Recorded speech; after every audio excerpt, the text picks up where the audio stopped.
Camden Yards. You see the sun setting in the west. Here's our BGE home game time temperature, 79 degrees. The humidity just keeps on going up.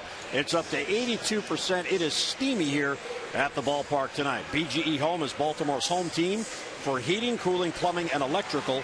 Why would you call anyone else? So the finale of 3 against the Braves. Here's the Atlanta lineup with old friend Nick Markakis leading off and DHing.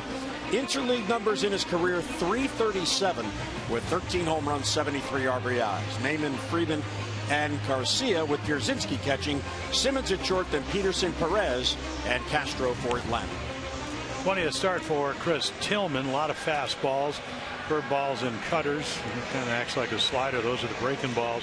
And since he moved over in the pitching rubber, the percentage of the curveball, because it starts more on the plate, has gone up dramatically. And then that third pitch, the changeup. So again, he's 5-0 over his last 5 decisions. Started out 2-7 with an ERA. Got as high as almost 7 runs a game. So that's come down dramatically. You know, hard to run on. They've stolen 3 bases, which is what? Which is a lot against him. Yeah, it's 2 more than he had all last year. But they certainly don't run on him. Atlanta's not a team that does a lot of running. So again, he's back where he's comfortable. You know, most of the games. Of course, he got 17 in a game he started against Philadelphia. But over the course of the year, they average almost, what, 5 runs a game for him, which is what they've done the last now 4 years. So when you pitch well and you get good run support, certainly means when you're on your game, you can win a lot of games for your team. And they are playing a team in Atlanta that is struggling on the road. In their last 10 road games, they have gone 1-9, and they are just 4-7 since the break. And here's Nick Markakis getting yet another tremendous ovation from the Orioles fans. Well, they love him here. I mean, 9 superlative years. Love that civically. And you know, I mean, I was talking to him today, and he really relishes this because, I mean, this is really what it's about. Yeah, they play you money to play, but you come out, you perform. I guess the tragedy is that when they went to the playoff for the first time in 2012, the year he hurt his hand, but an outstanding player. Can help you win so many different ways. Well, we are set to go, and here's Tillman's first pitch, and it's right there for a strike. And it's 0-1. Well, he's led off the 2 games, double down the left field corner on Monday night, and then last night they were able to keep him to a single. Couple of hits in both of the games. Lined right at Machado at third. So going with the pitch, he hits it right to Manny, and 1 away. Let's get a look at our American standards. Who's hot and who's not? Well, Tilly, as we mentioned, again, those are the last 3 home starts, 5 and over his last 5 decisions. And then Cameron Maybin, you know, he's having a good year for him. I mean, he can steal bases. He is their guy. But in this series, you know, I watched him coming in. He was getting his hits out over the plate. The Orioles have not let him do that. He loves to get his arms extended. They have pounded him in over the first 2 baseball games. Right there. You can celebrate the season with the American Standard All-Star event. Visit MidAtlanticComfort.com for amazing rebate and financing opportunities. Well, the turnaround for Chris Tillman, Buck Showalter was asked about it before the game, and he said it's very simple. He has command of his fastball. Earlier in the year, Buck said he was wild within the strike zone. Now that he's commanding his fastball, he's getting ahead of hitters. And the other thing, Jim, is he's also now commanding the secondary pitches. Well, again, when you have good fastball command, and when Dave Wallace and Dom Cheedy came on as the pitching coaches last year, they come out of the Atlanta organization. And of course, you know, Dave Wallace has been around forever. Dom was a pitcher. Weekly hit to first. Flaherty gloves, races on. Tillman gets there just ahead of Maybin. So again, I mean, that's, you know, you talk about the fastball command. Dave Wallace's theory is very simple. It's kind of what I learned the Oriole way was, you know, when it was first with Harry Burkeen and then George Bamberger. A nice fielding right here because Maybin can run. Again, the defense, Reimold gets to play against a right-hander. In left, Jones and Davis. Machado, platinum glove. Hardy, 3 straight gold gloves. Scope, Flaherty, and then Matt Wieters with a couple gold gloves. And that goes out to the mound because there's Ryan Flaherty with Steve Pearce's glove over there playing first. But again, if you have fastball command, Dave Wallace's theory is you have to have a good windup. You have to be able to repeat it. Allows you to get the ball where it's a little bit more difficult to hit. Here's Freddie Freeman, the Atlanta first baseman, hit a 2-run home run in the first inning last night, and he will take a strike. Freeman 2 for his last 14. Yeah, coming off the DL, I mean, in his rehab after missing 30 games, almost 6 weeks, was 4 at bats in the minors. Got a couple of hits, and I'm ready. I don't think he's perfectly well. He had the sprain of the right wrist. But we could see last night he loves the ball up in the strike zone. And power to the opposite field. There's a good changeup.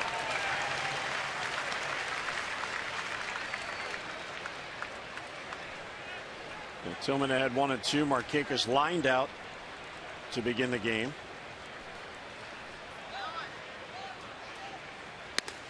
And he won't chase.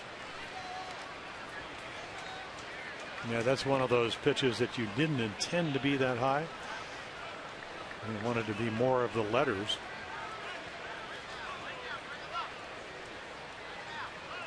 Two is lifted the other way, slicing back towards the crowd. Reimold's going to run out of room, and it's a souvenir about 3 rows back. Well, Tillman started this stretch the Orioles starters are on last Friday night. He had a shutout going into the 8th, then walked the leadoff batter. He was removed from the game, and then the Rays got a couple of big 2-out base hits off Darren O'Day and won that game 3-1. Kevin Gausman started it in this series as Freeman pops it up. Machado was in the shift. He's got a long run coming over. He's going to get there, and Manny has it for the out, and Tillman has a very efficient 3-up, 3-down first inning. Braves can't score. We go to the bottom of the first. Here come the Birds.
The Orioles and Braves close out the 3-game series. Let's get a look at the Orioles starting lineup, brought to you by Southwest. Book your low fare now at southwest.com. Machado, Paredes, and Jones with Davis and right. Wieters will catch. J.J. Hardy at shortstop. Nolan Reimold, his last 3 games, 5 out of 9, 2 RBIs and 2 doubles. So he gets a start against a righty. Ryan Flaherty and Jonathan Scope for the Birds. So there is the hard thrower, Fultonevich, and really, I mean, people have trouble pronouncing the name, so his nickname is Folly. Fastball anywhere 93 to 98. So yeah, he got to start pretty much the month of May. Like, he came over from Houston, where he was a #1 draft choice, in the Evan Gattis trade. So power arm. And the fastball finds the corner. 0-1 on Machado. Yeah, remember when Nathan Eovaldi, who has having a terrific year for the Yankees, came over here? What did he do? He threw mostly curveballs, even though he could throw 97 to 98. I don't think that's going to be the case tonight. This guy has a good arm, but he does have secondary pitches. And look out, Wayne Kirby. And he lines Wayne here from the fans about that. He said, "Come on, Manny, hit it out that way." Well, that way. You wear the helmet. They ought to give you a glove. And there's a secondary pitch. So I'm not really sure that Manny had a pitch to hit. He got a ball up and he hit it hard, but it was such good velocity location. And then he comes back with a curveball. And again, first one you've seen. It wasn't a great location, but the break got him. So from what, 96 to 74, 22 miles per hour slower. And every pitch he's thrown is a strike. Jimmy Paredes now DHing. He is at 288 with 10 home runs. Fastball foul back. Paredes since the All-Star break 5 out of 27. That is a 185 clip, and he does not have an RBI since the break. Line drive, base hit, sharply hit it to right field. You know, one thing about Jimmy Paredes, he loves fastballs, and he rips one in the right for a 1-out single. Yeah, take a look at the Braves defense. Garcia, he of the home run bat, may have been going to get him in center. Perez out and right. Castro, Simmons, Peterson, Jace Peterson, who also came over in a trade in the offseason from San Diego, and then Freddie Freeman back in the lineup, and the veteran A.J. Pierzynski doing the catching. And here is the red-hot Adam Jones with a runner on. Yeah, he was complaining, even though he is red hot. So I'm late on the fastball in front of all the curveballs. I go, not anymore.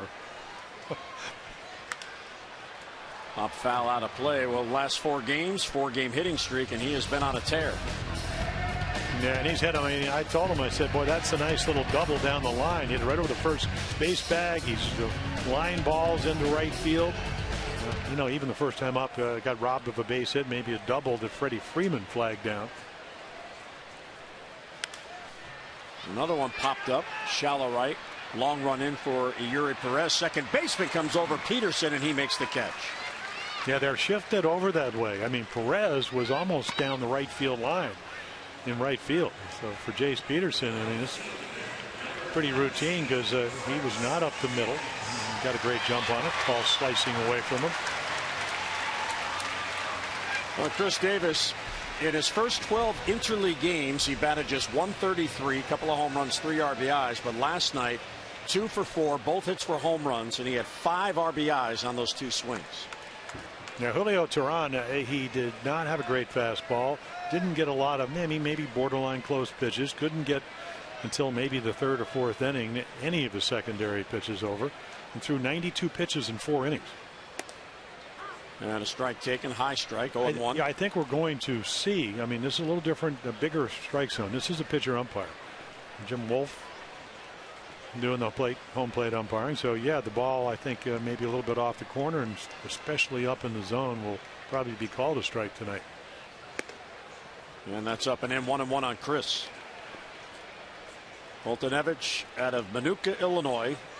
He did have some time in the bigs last year with the Astros. He was the Astros' first pick in 2010, 19th overall. But they included him in the trade to get Evan Gattis in Houston. Check swing and appeal to third. He went too far. Scott Barry said he went. So instead of 2-1, it's 1-2 on Chris. Yeah, well, there's a good velocity and good movement, and this is what third base umpire is looking at. How far the bat traveled, obviously far enough. Yeah, Foltynewicz, when he did come to the big leagues after starting 18 out of his 21 games at AAA, exclusively in the bullpen with the Astros. Paredes runs, pitch is taken high, throw to second is on the other side of the bag, and he's called out. Angel Hernandez said he got him. Real good tag there by Jace Peterson.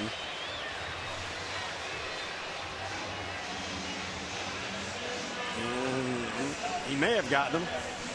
Yeah, it's actually Simmons. I thought it was Peterson too, but I mean, take a look.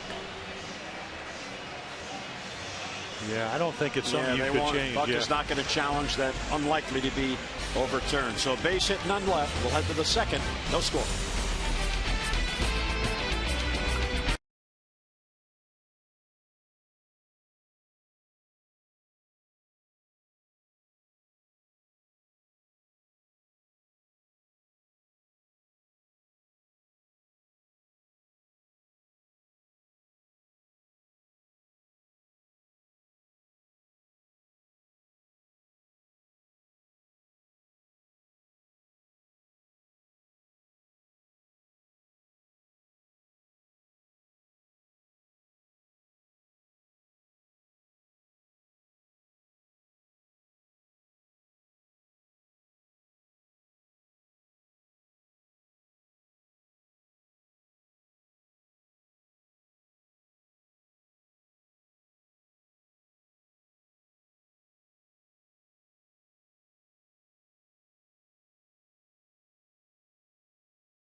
1 to look forward to Miller time later in tonight's game, all brought to you by Miller Lite.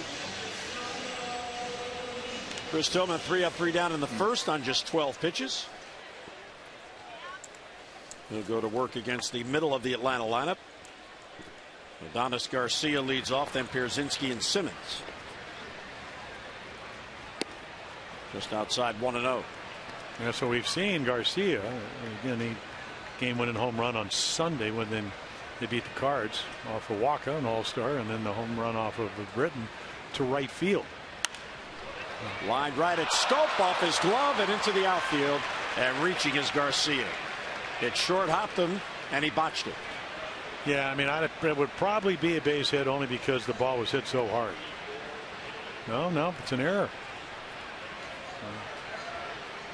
Usually when a ball is hit that hard, of course, again, if see, I mean, you don't have a whole lot of time. And again, this is a real difficult play. To your backhand, short hop. Wow. I'm not saying that you want to give him a base hit, but that is probably the degree of difficulty. It's up there on the chart. Scope's first error of the year. Here's Pierzynski. He bunts at it, fouls it off. Well, you mentioned the fact that Atlanta now on the road, they're 14 games under 500, and it's really not that they scored that many runs less, because it's really not that bad. 3.63 on the road, 3.85, but it's the pitching. Pitching's about 3/4 of a run higher, and they're 26-20 at home. They just pitch better. They score a few more runs, but the pitching infinitely better at home. Pierzynski fouled it back. He tried to bunt into the shift. Hardy's on the second base side, and Machado was deep at short. That time Manny came creeping in, but now there's 2 strikes, so he can move back. But 0-2 on Pierzynski, who's got a 4-game hitting streak going. First season for Pierzynski in Atlanta. Ground ball to Manny. To Hardy out there. Hardy back to first and a double play, and that erases the error. That goes 5-6-3 on the double play, and 2 men are down. Yeah, the one thing about A.J. Pierzynski, he uses the field for a big guy, being veteran as well as anybody, but he hits it right. And Manny Machado, who came up as a shortstop. I mean, this kind of brings back, where are we? Are we at Bowie? Are we at Frederick? Where I used to play. But on the shift, that's the position he can assume because he's got the best range. So double play turn erases the base runner.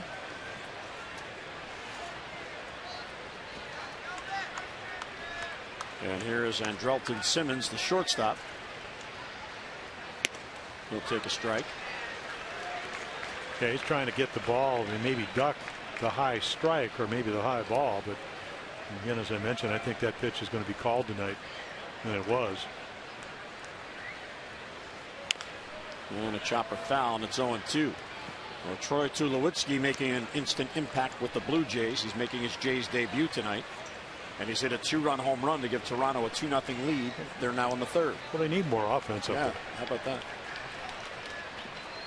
Best offensive team in baseball, and certainly not going to hurt him.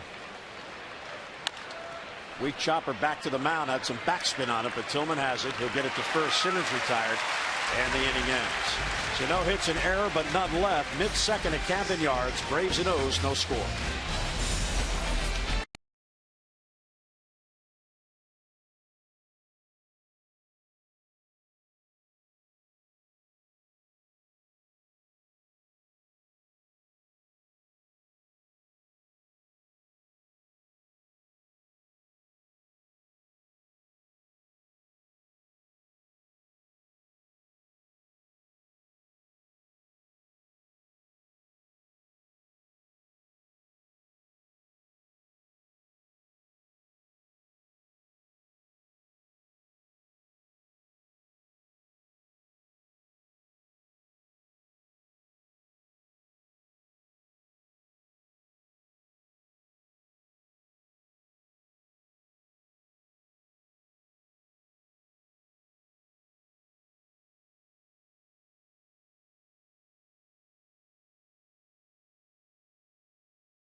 Last night, Chris Davis homered in the first and then second innings last night. He is the third player in the major leagues to do that this season. Manny Machado of the Orioles did it June 16th, also here at Camden Yards. Chris Bryant of the Cubs, July the 4th for the Cubbies. Before this year, the only Orioles player to homer twice in the first two innings of a game at Camden Yards was Adam Jones way back in 2009. Kirk Casale, first rookie catcher in MLB history, 2 home runs in consecutive team games. And how about the Yankees last night? 11 runs in the second inning without a home run. First time a team has scored as many in 11 in an inning without a homer since 1987. And what was even stranger about that game is Texas took a 5-0 lead in the bottom of the first, and then that was that. So here is Chris Davis, who was up when Paredes was caught trying to steal to end the inning. Yeah, they're calling Kurt Casale Babe. He get a new nickname. 7 home runs and 50 at bats for the Rays.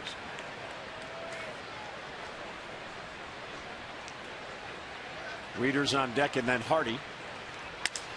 Broken bat pop up, shallow left. Simmons out, Garcia in, and Simmons, the shortstop, nearly dropped it, but he holds on, and he's got it for the out and 1 away.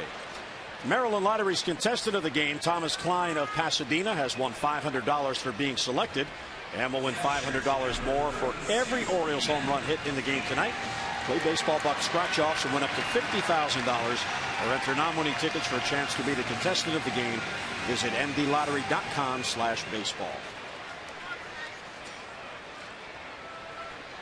Matt Wieters against Fultonevich, and he'll swing through at 0-1. Yeah, when you have this kind of arm, and of course Matt, the walk-off home run on the 11th, hitting from the other side of the plate. Well, you want to see if they can catch up with it, and right there that tells me that 96 might have a little problem doing that, and especially up in the zone and in the high strike being called.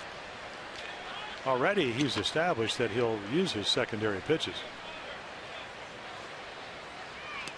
Overthrows that fastball all the way back to the screen. Screen ball. In 10 starts in AAA this year, he had a pretty good ERA, 3.49, but his record was 1-6 at Gwinnett. Here's Roger McDowell behind Nick Markakis, the pitching coach for Atlanta. Yeah, when a guy's late on your fastball, it's not that you can't throw the secondary pitches. They just better be well located. You know, Matt can hit a curveball.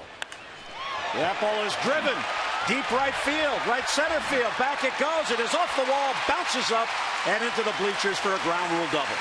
Well, there's the perfect example. What's his nickname? Folly? You're throwing 96 and he's late on it, and then you hang a breaking ball. This is what happens. Oh, let me get to it, and he does. I mean, just a hanging breaking ball, and it's belted to right center field, and then even though they put the cinder here to keep some of the balls going off the former rubberized warning track, that ball gets into the seats. It was only going to be a double anyway. So a couple of shots with Wieters to maybe get on the board. Here is J.J. Hardy, and he'll take a strike. J.J. is on an 11-game hitting streak. Here are the longest active streaks. Gerardo Parra of Milwaukee, 13. Carlos Sanchez of the White Sox, 12. Hardy, Hosmer, and Goldschmidt at 11. And J.J. hit in every game since the All-Star break.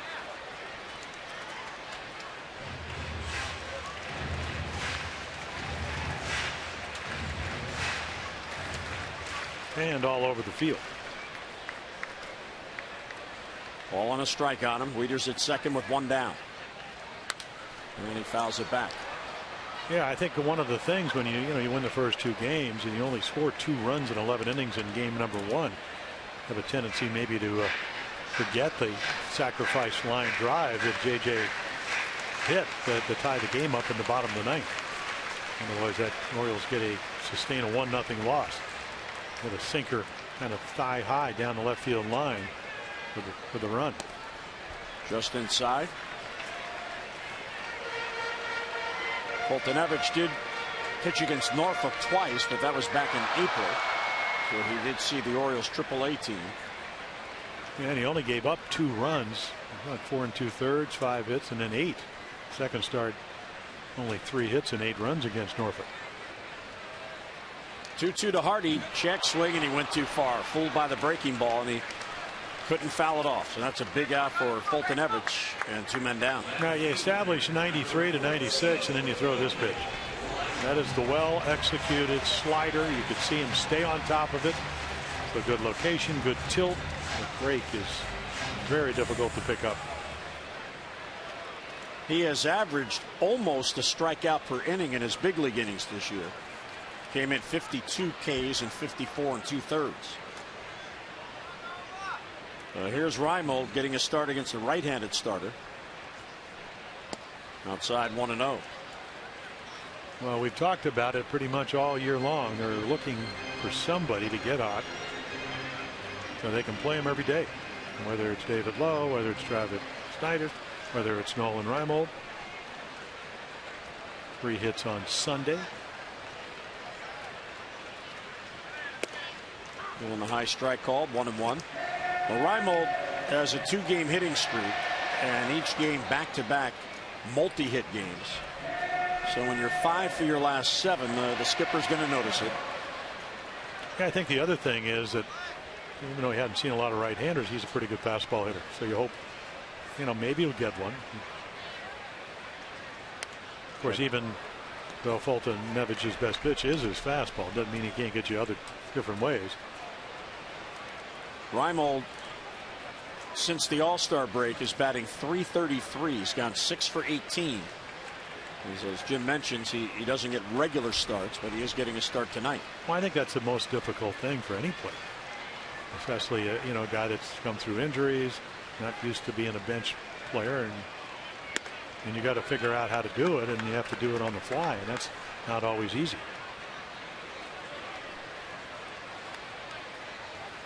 Lays off the high fastball, 2-2.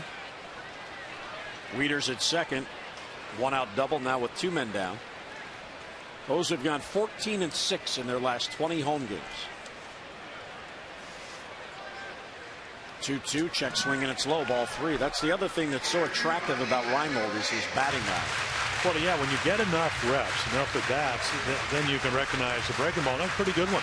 You can get a lot. I mean, it's similar to the one that J.J. Hardy couldn't check his swing on. Well, you're right. I mean, he can run. He's a good defender. He can hit for power when healthy.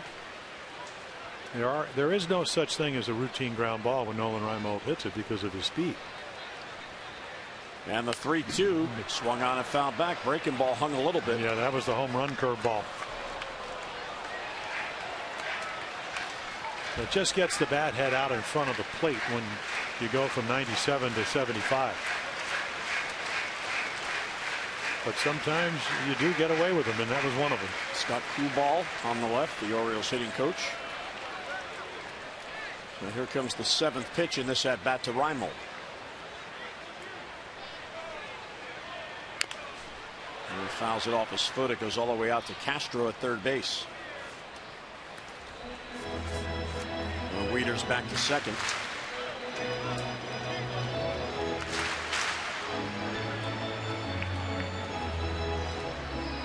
Nice crowd on hand on this Wednesday night.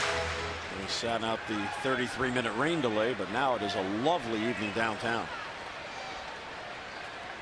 3-2 with 2 down on Reimold. Outside, ball 4. Tremendous at bat there for Nolan Reimold as he works the 2-out walk. Fans, the player designed t-shirt series is back at Oriole Park tomorrow. All fans at the game at 7:05 against the Tigers will receive a Glove Orioles t-shirt designed by Gold Glove shortstop J.J. Hardy. So celebrate J.J. and add it to your Birdland wardrobe. For tickets, visit Orioles.com or call 888-848-BIRD. J.J. with Darren O'Day on the bench.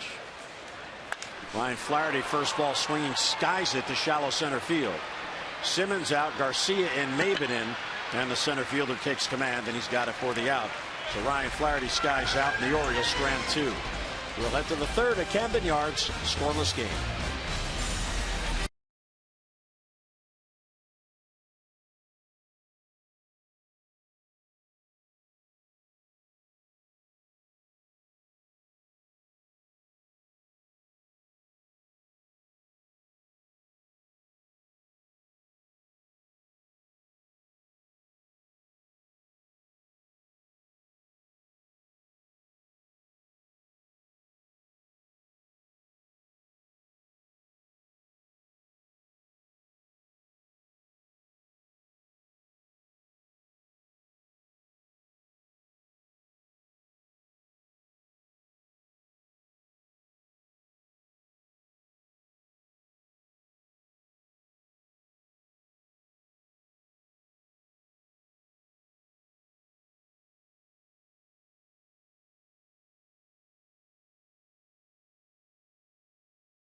MASN is brought to you by Southwest Airlines. Book your low fare now at southwest.com.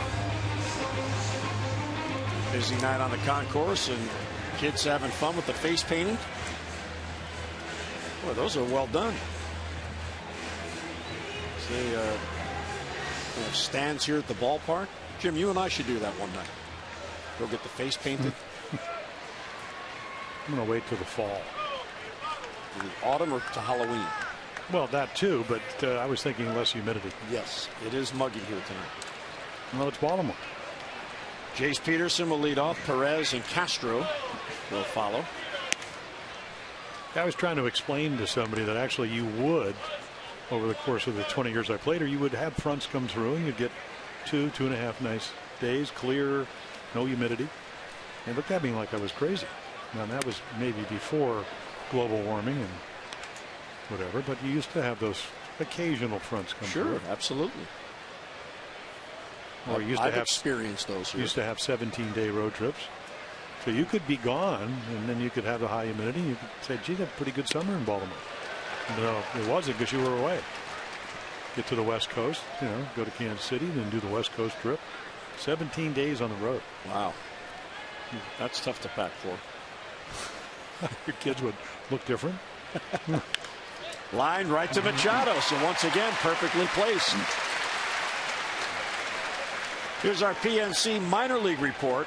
And Terry Doyle, another outstanding day at Bowie. Today against Akron, he goes 7 innings, 1 run on 6 hits, walked only 1 and struck out 2.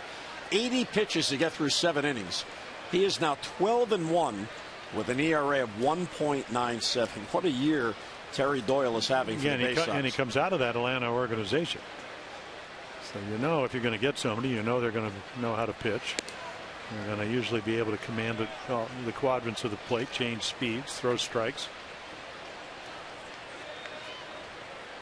And it seems like we see him face about once every month. Well, 29 years old, so he has a lot of experience in helping anchor down that Bowie staff. Yuri Perez up, fouls it back. And just think, when you get a guy that's 29 and pitched and been a good organization, what he does for the rest of the young pitchers. You need those type of people on your staff.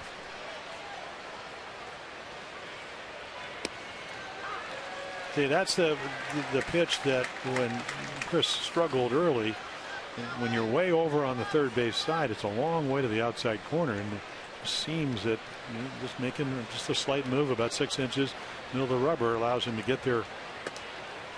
And the other thing is that if you're way over on the right side, if we look in, and he comes way, you can see where the toe right there used to be all the way to the third base side.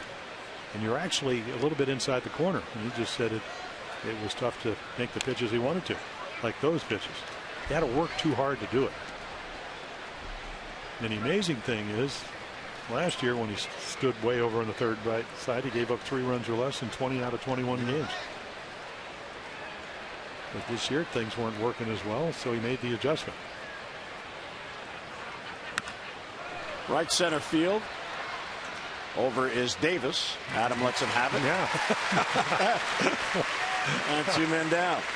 Hey, don't forget the next fireworks night comes up this Friday night after the Orioles-Tigers game at 7:05. Stay around at the ballpark. The Birdland skies will light up. It is a dazzling display presented by Kaiser Permanente. Now, good seats still remain, but as you know, fireworks nights, they always go fast.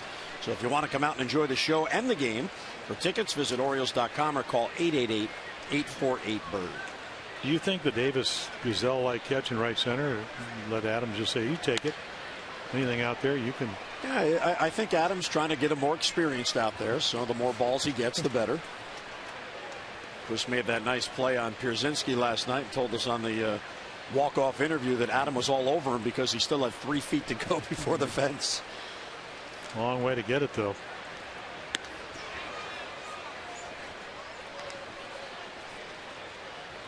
Adam telling Chris, okay, I'll let you have one. Okay.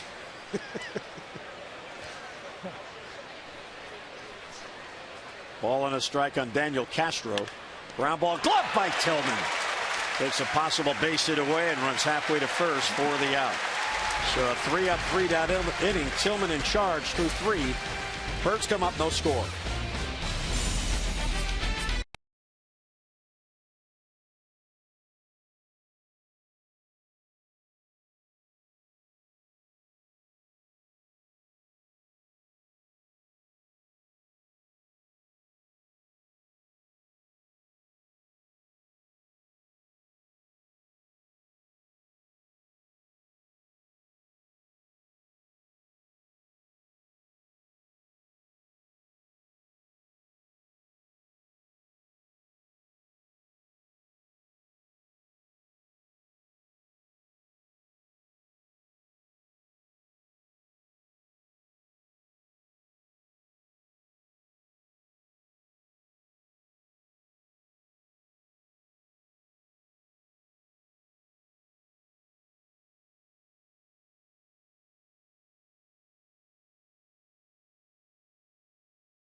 No score here tonight as the O's come to bat in the third. Are Jeep inside the numbers, most interleague home runs since 2011, and no team has hit more than the Orioles.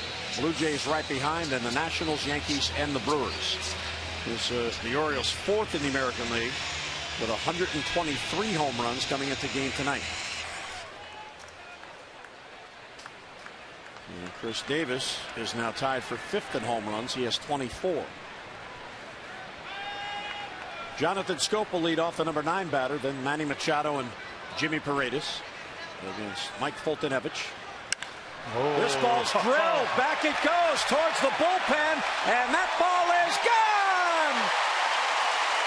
Jonathan Scope jumps on it, and the Orioles grab the lead.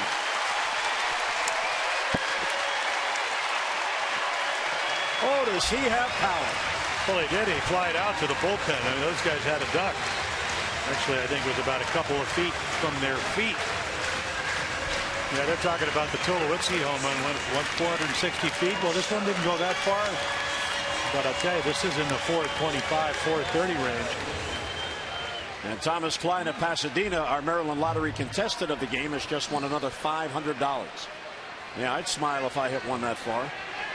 Here's Manny Machado. That's number 7 for Scope. And Manny takes ball 1. You know, take a look. Target, I mean, it's pretty much right down the middle. Foot gets down, and then the ball just explodes off the bat.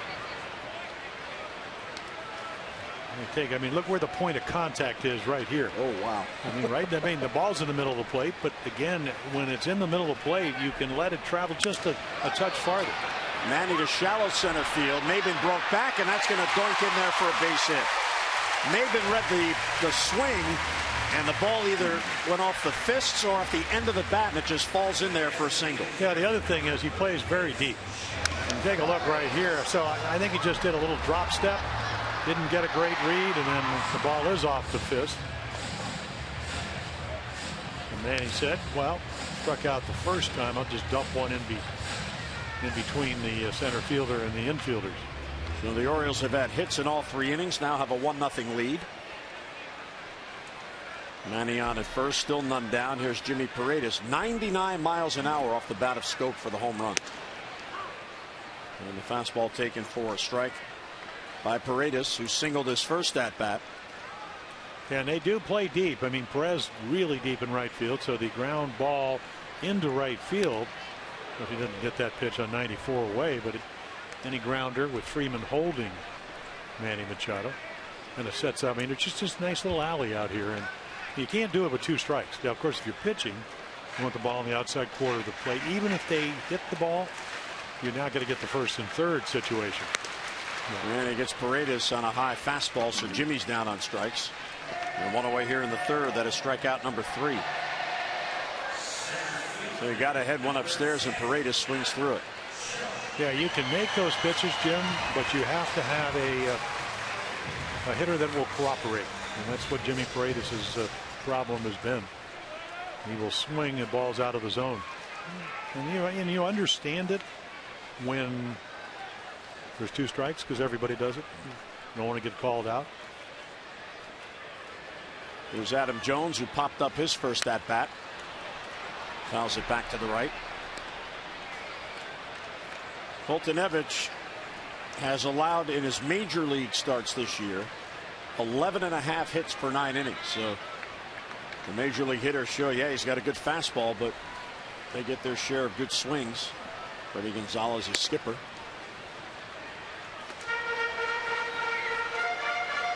Just 23 years old. He began the season in AAA, then was called up May the 1st. Went 3-2 in 9 starts. Then sent back down. And he steps off. Then he was called up July the 7th. He made 3 relief appearances.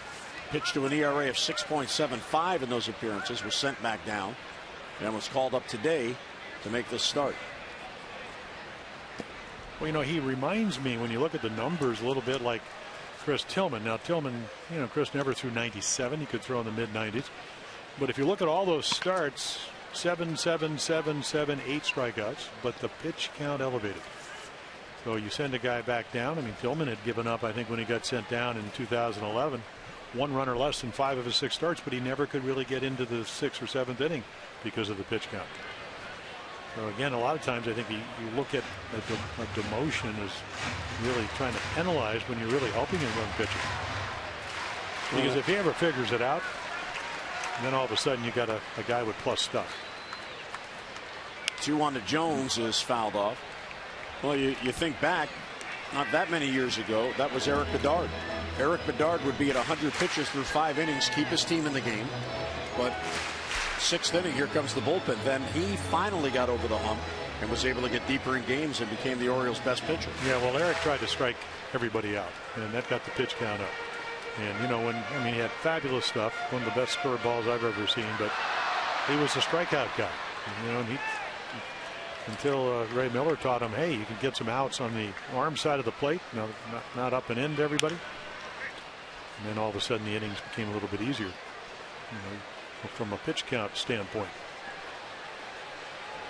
Adam looking to extend his hitting streak to 5 straight. He's batted at a .340 clip since the All-Star break. In the 11 games since the break, Adam has 7 multi-hit games. Machado's at first with 1 down. And a high fly ball to right. Yuri Perez has a play on it. Adams retired for the 2nd out. Well, it's now time for you to tweet your strongest fan photo. Just use the hashtag #OsCouchCam and you just might see yourself in an upcoming broadcast. All brought to you by T-Mobile. Maybe they're tweeting their fan photo now.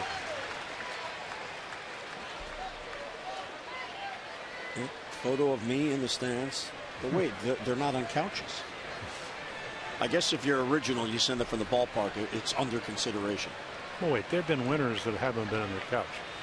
I know I'm a little sensitive to it because I was on my couch and I didn't win. But so I think it's just the fact it's kind of a home time feeling. Doesn't exactly have to be in your living room. I mean, you could be out on the food court here or at flag court, whatever. High fly ball down the left field line. Towards the stands comes Adonis Garcia, and he runs out of room. Buck Showalter, prior to the game today, mentioned that he thinks hitting is down, and that's why hitters are in such demand. Now, through the first 100 games of seasons the last 5 years, here's the RBI leaders at the time. And Buck's right, 68 RBIs leading this year. Donaldson and Kentarice Morales leading in the American League. Last year was 81. Of course, Chris Davis, the 53 home run year, but 83 and 82. So Buck is right. The hitting is definitely down, and you're seeing it in the run production falling off. Well, that's one view. I'll go with Mr. Showalter because he's certainly smarter than I am. But Cabrera's been hurt. Out with a calf injury. So there are some RBIs. The other thing, where does Donaldson hit in the lineup? 2. If he hit 4 or 5, I think those RBIs would be up. So I mean, this is what's so great about this game. can always look at numbers. Other guys are driving them in that lineup. Fights it off to stay alive. Are you going to ponder that for a couple of minutes? I may have to do that. And that's not to say, I mean, I think Buck's point was very well taken, and that was basically there were more arms out there than good bats. And the question was about, with the trade deadline coming up Friday, why are so many teams searching for hitting help? Well, probably because they need it. What do the Orioles need? A hitter. Do they need pitching or hitting? I would say a hitter. Yes. You know, the Dodgers, they did it both ways. They got Matt Latos, and they also got Mike Morse, even though he was injured when we were down there, just came back. Well, they got 2. Yeah, that trade is on hold for some reason. Okay. Apparently somebody's medical. Well, Latos has the knee problem. There's a good curveball there. So a swing and a miss, and Davis down on strikes, but the O's get the lead on the Scope home run through 3. The Orioles with a 1-0 lead.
Automotive, offering you 20 convenient locations throughout the Baltimore area. Visit us in store or online at mile1.com.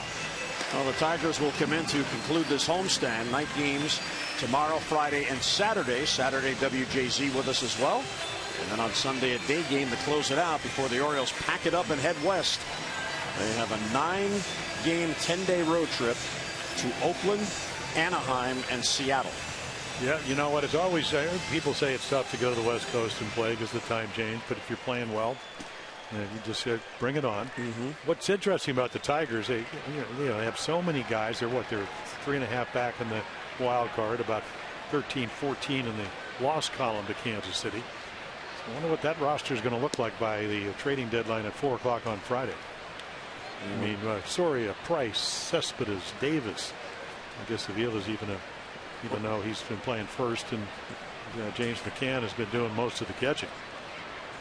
Well, it came out after their win today, and they did win in Tampa, that the Tigers called all the teams that had been calling them, saying, we are now officially going to retool. They didn't say rebuild. So any of our pending free agents are available. Give us an offer. Well, you got Price, who you're going to rent because he's going to be your free agent. And he wants free agency. Yeah, he has already said that. You got Hamels, who you have under control all the way into, 2018. On the Phillies. Yeah, on the Phillies. So, and then you got some Marsden down the line as far as starting pitchers. Cueto already went to the Kansas City team. Ground ball past Machado and in the left field for a base hit. Manny was wide of the bag, and Markakis hit it right past him. Yeah, if you're going to pitch him away, you got to play him that way. And first time got a little bit lucky. This is a routine ground ball, but if you're off the line, and Nick Markakis has as many hits to left as he does to any other field. The primary hits he gets are center and left. You got to understand, he had to have the neck surgery, did not do the usual weightlifting, so while the average is there, both with runners in scoring position and for a batting average, the power numbers with only 1 home run down. So Markakis now with a 6-game hitting streak. Here's Cameron Maybin, who hit a chopper to first that Tillman got over and covered. A nice play by both Flaherty and Tillman, and there's a good moving fastball that hits the inside corner. And Cameron Maybin says, I want to go to Philadelphia where they stop pitching me inside. And the other thing is, of course, it's great. Okay, Maybin likes the ball out over the plate. You still have to make that pitch, and then you got to get it. You have to have an umpire that'll go along with it. He gets away. He gets that one out over the plate and doesn't get the call, but it's a little bit more hittable fastball. If you go back and look over the last 2 weeks, a lot of Cameron Maybin's, not that he can't hit home runs because he comes in with 8, but he can pepper the ball down the right field corner with the best of them. Bounce towards Machado. Manny plays the hop to second. Scope out there. Back to first. Got him! 5-4-3. And there's a double play and 2 men down. What a gun from Jonathan Scope. Yeah, we talk, maybe Nolan Arenado is as good as Machado at third, or they're equals, but nobody has this kind of arm, because otherwise you don't turn the double play. It's simple as that. A great transfer. Do you get him a good throw? Do you have a gun? And yes, you do. Because Cameron Maybin, I was talking to Gordon Lakey, who scouts for the Phillies, he said, he used to not run balls out, talking about Maybin.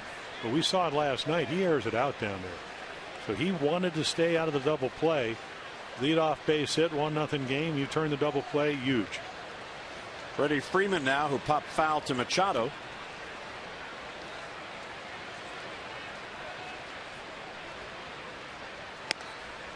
So the Braves have had 2 base runners. Garcia reached on an error leading off the second, then Pierzynski a double play. Markakis, the Braves' first hit, leading off the fourth. Maybin a double play. Ground ball into the shift. There's Hardy right there. And J.J. throws him out. So Tillman allows a hit, but none left. He has faced the minimum 12 through 4. Birds come to bat with a 1-0 lead.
Blue Shield contributes $50 to support the March of Dimes. The O's have drawn 245 walks. That's a total of $12,250.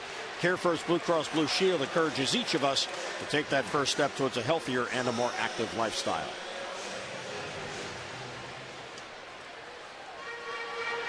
One nothing O's. Fans on this steamy night at Camden Yards enjoying the game. A lot of orange in the stands. Mike Foltynewicz has allowed 4 hits, but just 1 run on the solo home run by Scope. Matt Wieters takes a changeup for ball 1. Yeah, he hangs it, he hits a double, and he comes right back with it. It actually looked like it might have been a strike, but Jim Wolf favoring the ball a little bit up in the zone. But he's been very consistent. You know what I think as a hitter or a pitcher you're going to get. slicing down the left field line. That's back foul and out of play. Jim Wolf, who has the plate tonight, his brother is pitcher Randy Wolf, who spent a brief time in the Orioles organization. Yeah, I hated umpires that actually had better arms than I did. They throw the ball back harder than you do. Jim Wolf, I always used to, early on, I mean, he could get it back there. A lot of umpires actually, they just hand the ball to the catcher. Steve Palermo was one of those guys. I mean, he had the end of my career, one of the better umpires, and especially the young guys. I mean, he threw BBs. He was throwing about 90. He just wing it back there. Yeah, Jim Wolf looks like he works out every day. Yeah. Well, Randy had a nice career, and then was elbow and shoulder problems.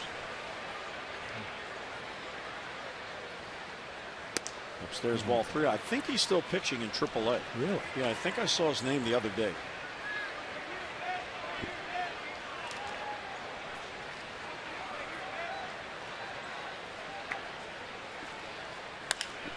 Bounce sharply towards second. Peterson plays a tough hop, nearly bobbles it, but he gets Wieters. And then one away here in the 4th. Well, don't forget this Sunday, all kids 14 and under can live out their big league dreams by running the bases at Oriole Park. That's after the O's take on the Tigers at 1:35.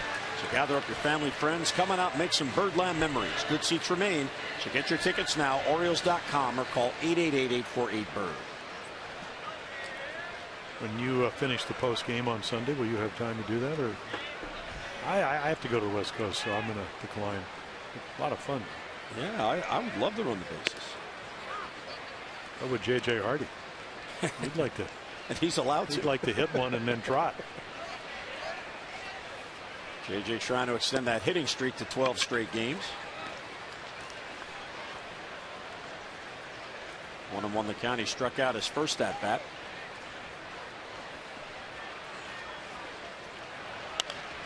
And that'll be back in the crowd. Yep, Randy Wolf is at Buffalo, which is the Blue Jays AAA team. He is 7-1, an ERA of 2.57. He's what? Give me the record again. Buffalo. 7-1. Wow.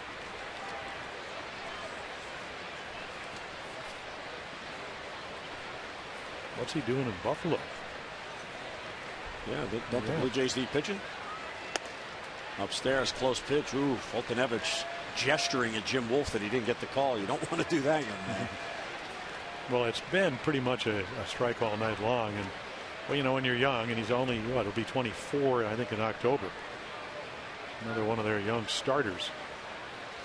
Whoa. That ball's drilled. Back it goes on a hanger. It is out of here. J.J. Hardy hits it out. His hitting streak now at 12, and it's a 2-0 Oriole lead. See, he gets the trot. The home run trot.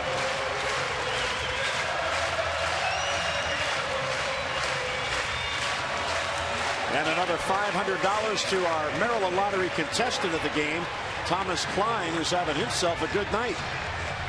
Well, the Orioles, the walk-off by Wieters on Monday night. Last night, the 2-run and 3-run home run by Chris Davis. So the home run, certainly, you're right about it. Well, look at this ball hang. Just a curve ball, not a slider. A little bit slower. Ends up in the middle of the plate. Broken bat pop up to first, and Freeman is there. So Reimold is retired for the second out. So 2 away here. Fans get in on the baseball action with Masson. Just text the word Orioles to 29292 for team alerts and chances to win exclusive prizes all season long, including meet and greets with your favorite players. Again, that's Orioles to 29292 for O's alerts you just can't miss.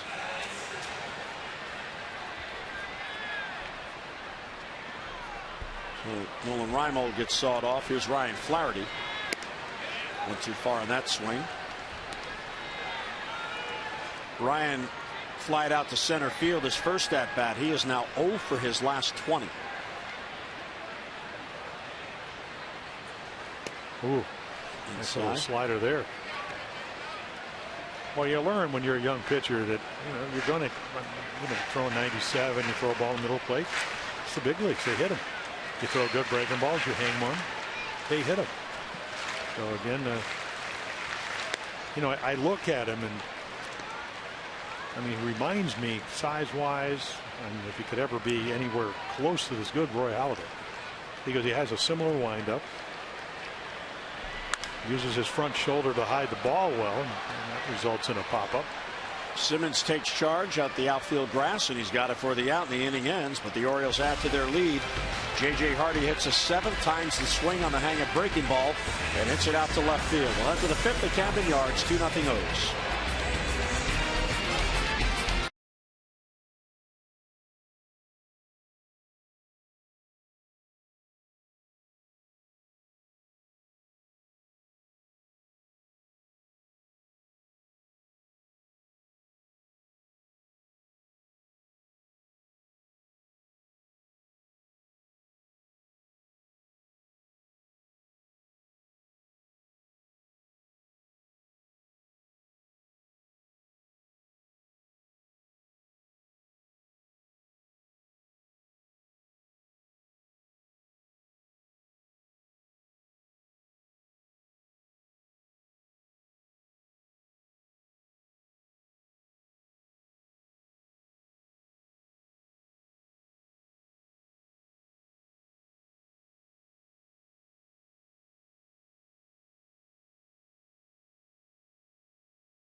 Davis went over to the extra innings facility in Elkridge and joined Casey Cares. They spent time hanging out with these amazing children who are critically ill. Their families there as well. And a nice time had by all. Ryan and Chris signing autographs. There's Casey, who started the foundation on the right. A wonderful woman. And don't forget, this Saturday, the Orioles and Orioles Reach will again partner with the Casey Cares Foundation. They'll host the 6th annual Casey Cares 5K run and walk right here at Camden Yards. And Orioles pitcher Brian Mattis is the race ambassador. He has taken the reins from Nick Markakis, who is now in Atlanta.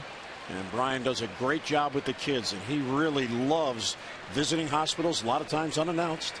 Him and Casey will just go visit the kids. And congratulations today to both he and Chris for going to hang out with those children. Adonis Garcia leading off. 1-1 the count on him. Pierzynski and Simmons will follow. And Tillman misses outside. Tillman through 4 innings has faced a minimum of 12. 2 have reached. Garcia on an error. Markakis on a single. Both were erased on double play ground balls. Well, let's see if Garcia gets a ball out over the plate, which is his strength. Deflected towards Hardy. JJ has it. He fires, and he got him at first base. What a recovery by JJ Hardy. Well, if you live in Baltimore and you're heading downtown and all of a sudden there's a road delay, you turn around, and that's what JJ Hardy has to do on the deflection. I mean, he's going to his left, comes back to his right. Garcia doesn't really get out of the box that well. I thought he ran a little bit better than this, but a terrific play. Nice stretch by Flaherty on the back end. Flash, he can do it defensively. Here's Pierzynski. Ball 1 inside. Pierzynski bounced into a double play. A 5-6-3 into the shift, his first at bat. Orioles again employing the shift against him.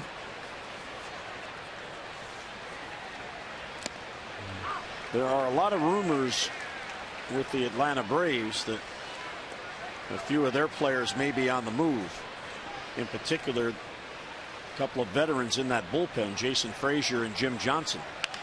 Teams looking for bullpen help. This is a long run for Reimold. Going to be a tough play, and it falls in there for a base hit. Pierzynski thought about trying for second, but instead pulls up at first. Yeah, ran into JJ in the locker room. I mean, you know, he's been pitching really well for him. So if you're the Dodgers and you're looking for pitching help, or you're any team, I would imagine he's been available. And then if you if you look at Jason Frazier, he was having a marvelous year, and because they have a deep bullpen in Kansas City, Atlanta actually picked him up on waivers. You know, it was just you rent him as long as you can, and maybe you chattel him off for a young pitcher. Tehran's a young pitcher. They're not going to get rid of him. You wouldn't. I mean, he's also signed through like 2019 and 2020 at a very, at least in today's world, a club-friendly contract. And this one's lined to left field. Now, how important is the play that Hardy makes on the deflection off the Tillman glove? Yeah, I think Matt Wieters is going to come out and say, okay, you know, a couple balls up in the zone. I mean, you got unlucky with Brzezinski, obviously a little looper down the left field line that nobody could get to. He's got to come back and stay out of the middle of the plate. So a base hit by Simmons, 2 on and 1 out. So the play by Hardy looming larger here. First time in this game the Braves get a runner to second base. Here's Jace Peterson with Pierzynski and Simmons on, 1 down in the 5th. Peterson is 3 for his last 17. Ball 1 upstairs.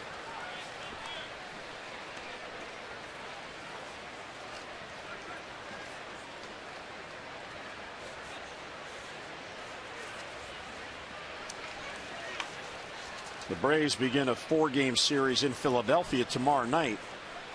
And with the trading deadline coming up Friday, the pitchers for the series for the Phillies, all 4 are undecided.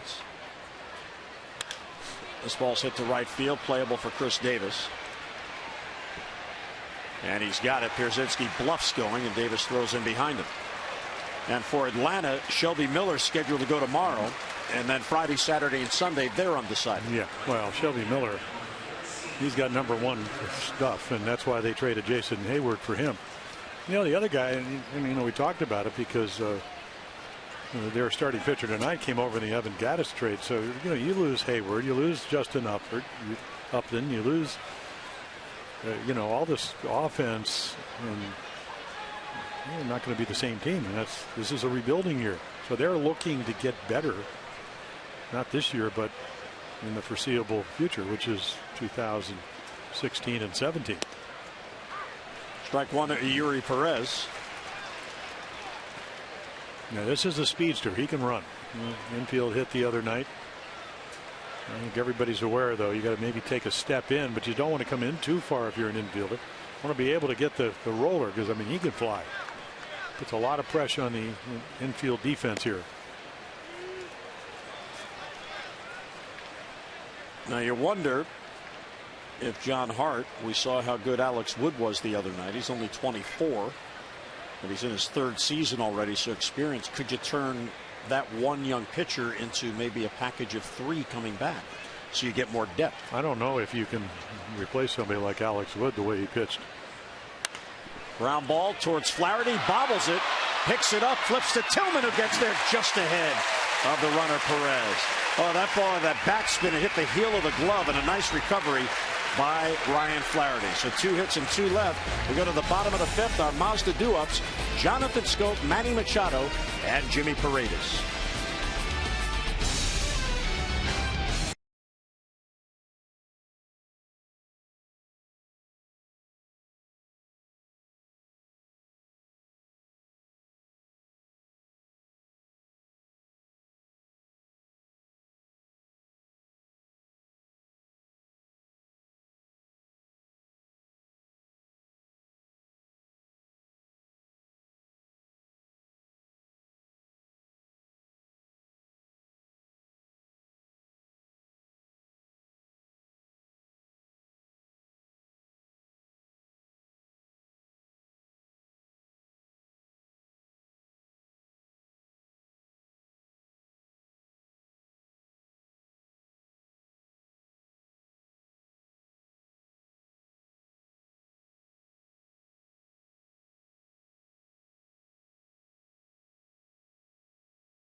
A 2-0 lead for the O's on solo home runs by Jonathan Schoop and J.J. Hardy. The Orioles have 5 hits in this game. The Braves have 3, and here's Jonathan leading off. It was his 7th home run. Takes ball 1 outside to Mike Foltynewicz. Foltynewicz, 6'4", goes 220. And misses low ball 2. Yeah, I mean, he smoked that fastball, but you'll learn if you're going to be a starting pitcher, just because a guy hits your fastball doesn't mean you never throw it again. What you need to do is, what was the count? Who's the hitter? Was it in the middle of the plate? Did I throw it well? What was the? I mean, you know, all these factors come in. It was the same pitch down the middle, up, you know, out of the middle of the plate, down and away. We saw it to Adam Jones. It was about as good a fastball as you can throw to a right-handed hitter. That gets a lot of people out. But when you throw 96, 97, Buck's going to come out and see, did he really foul that ball? Otherwise, it's 3-0, and you know the Orioles are looking for more runs. His hands, Jim Wolf's, immediately went up. Would Schoop just say, I didn't do anything?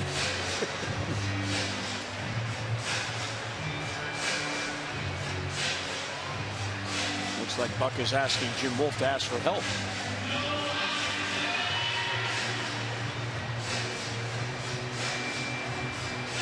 2-1. Well, yeah, I think he called that ball a foul ball. Yeah, he put his hands up right after the check swing. The Buck wants to know, was it, because I don't believe it was a strike.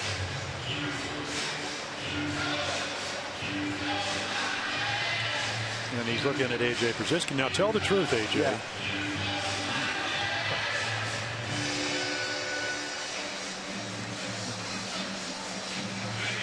So it's going to stay as is. Let's take a look and see if we can pick up if Jonathan's bat hit the ball. No, that never touched it. I mean, it popped out of the glove. Yeah, so apparently he called it a strike. I mean, look where the pitch 1 and 2 are. That ball looked like it was low, but 2-2 on Jonathan. See, there's a fastball and a fastball count, but where was it? Up and in. Not out over the plate where the home run was. Whoa. Wow. Yeah, that's close. You know, I mean, you know, Buck's obviously going to look at it because they're messing with people's career when you throw the ball right here. And boy, luckily he gets out of the way. I can't imagine this is intentional. There's no reason to do that. Young pitcher, ball gets it away, and as his pitching coach said, work in progress. Pitch way outside. Maybe Foltynewicz rattled, so Jonathan works a leadoff walk, and that is the second walk allowed in this game by Foltynewicz. Fans, on Sunday, August 16, when the Orioles take on the Athletics, first 7,500 fans 14 and under will receive a Chris Tillman growth poster presented by Topps. So see how your child measures up to the 6'5" Orioles hurler. It is a fun life-size poster. It's perfect for any young O's fan. So for your tickets, Orioles.com or 888-848-BIRD. That is Sunday, August 16th. Nice day to come out for daytime baseball here at the Yard. The poster's 6 feet 5 inches. Yeah, and then didn't you do that when you were a kid? Try to measure. I did it on my closet door. I just did it. Yes, but did you have a poster that was 6 feet tall? No, I measured it myself. Yeah, I understand. But you know, these are modern times as Manny hits it into right field. Schoop is going to try to go to third. He got a late start. Here's the throw, and he is out. Yeah, sometimes you don't want to overthink things because he just violated the Cardinal rule. Never ever make the first or the third out at second, so the deke didn't work. And against Perez, I mean, he's going to throw a rocket. I'm going to try to deke him, and then he sees that, though, and then the perfect throw. And Daniel Castro drops the tag. Instead of first and second with the heart of the order coming up, it just help run yourself right into an out. Now they have to execute, but just not good base running at all. So Schoop is gunned down 9-5. He's retired. Machado on at first, and a gift out for Foltynewicz. Manny, meantime, is 2 for 3 for Machado, his 32nd multi-hit game. Here's Paredes, 1 out of 2 with a single. Orioles now have had 2 thrown out on the bases. Breaking ball, swing and a miss. Paredes was caught trying to steal to end the first, and now Scope here, first out of the 5th.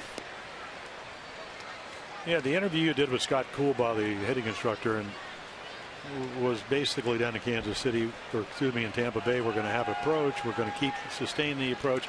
I am not sure that the approach is to go up and look for a curveball. And if you're looking for it, number one, why? Number two, would you swing at it down and in? So this is a young hitter that's still learning how to not only hit, but think and process and all the things you have to do to hit at this level. And and I talk about it all the time because this is what you look for if you're a pitcher. Do they make you throw it over the strike? And with Jimmy Paredes, the answer is no. You don't have to throw it over. And it just makes it so much simpler to pitch. Never easy. It's a little less difficult. Yeah, Jimmy has the classic case of what they call the hitter's ego, that they are convinced it is going to be a fastball and they get in swing mode. Then why would you swing at a hook? You know, I think that's what everybody kind of wonders.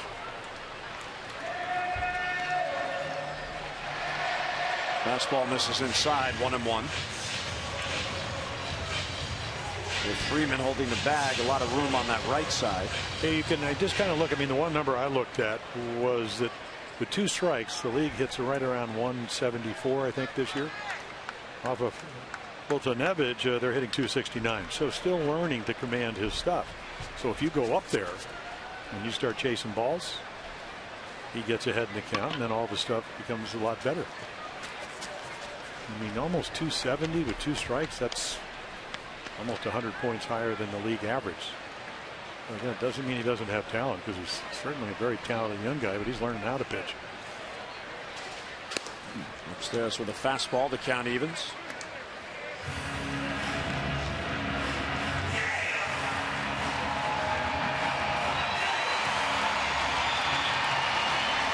Fans bringing the noise here.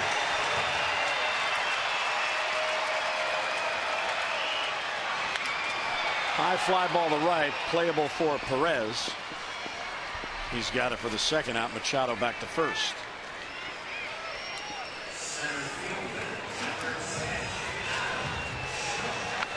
With 2 down in the Orioles' 5th.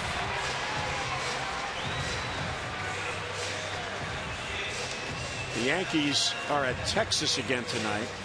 New York has also won 4 in a row, so the Orioles have won 4 straight and have not been able to gain any ground on the Yankees. They're in the second. That game is tied at 2. The Blue Jays now have a 6-0 lead on the Phillies. Blue Jays are a game back of the Orioles. They're trying to get back to 500. Adams swings through an off-speed pitch, throw to first, and Machado's back. Tampa Bay lost to Detroit. The Rays are now 51-52, so they're back a game below 500. And the Red Sox were losing big. Another tough outing for Rick Porcello. Adam is hitless 0 for 2. He has popped up to second and flied out to right. I mean, that's still one of the more amazing signings of the year. The $80 million for Porcello. Well, he was making, he's making, I think, 12.5, and they extended it for another $82.5 million over, because he was going to be a free agent. It's I mean, $20 million a year, and not that he's not a good pitcher, and certainly not this year, but you just never ever know. Like if you're sitting at home and never played the game, you go, geez, somebody gives me $82 million, I'd relax and whatever. I don't know.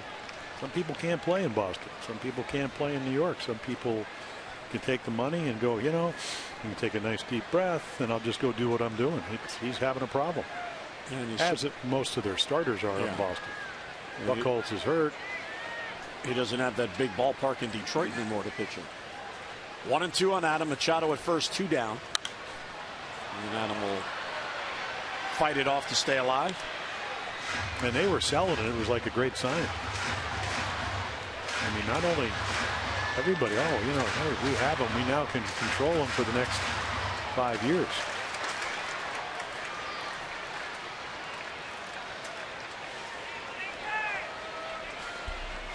Machado on at first. He singled. on the play. Scope gunned down at third. Well, they are convinced that Manny's going to take off. Against Foltynewicz, there have been 6 steals. Now 3 have been caught, with the Paredes caught stealing in the first.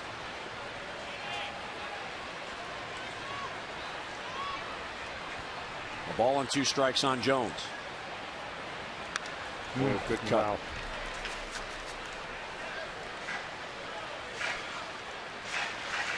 Yeah, one of those nights where when you look at the pitch count, that one at 95, so what is the pitch count at 88?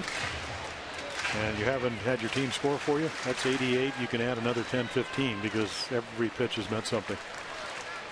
And now you're third time through the lineup, so they've seen everything you're throwing.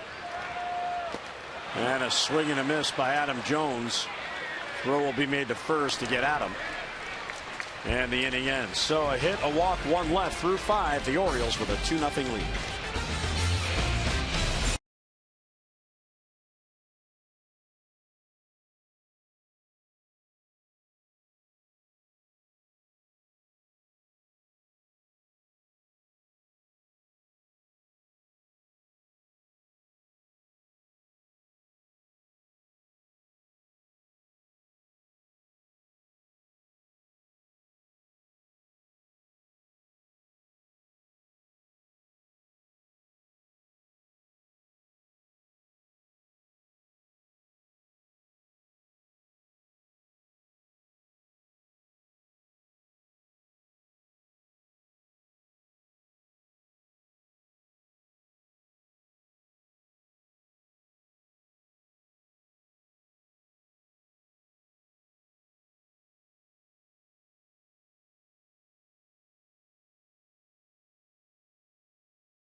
Runs from Jonathan Scope and J.J. Hardy. Welcome inside the booth. In the meantime, Chris Tillman pitching another real good game. Yeah, you know, the 2 double plays. They get him a few runs, 1 more than they got him in 8 innings down in Tampa Bay, and he made some big pitches, and looked like he was getting in a little bit of trouble, and then he made a couple of pitches to get out of the last inning.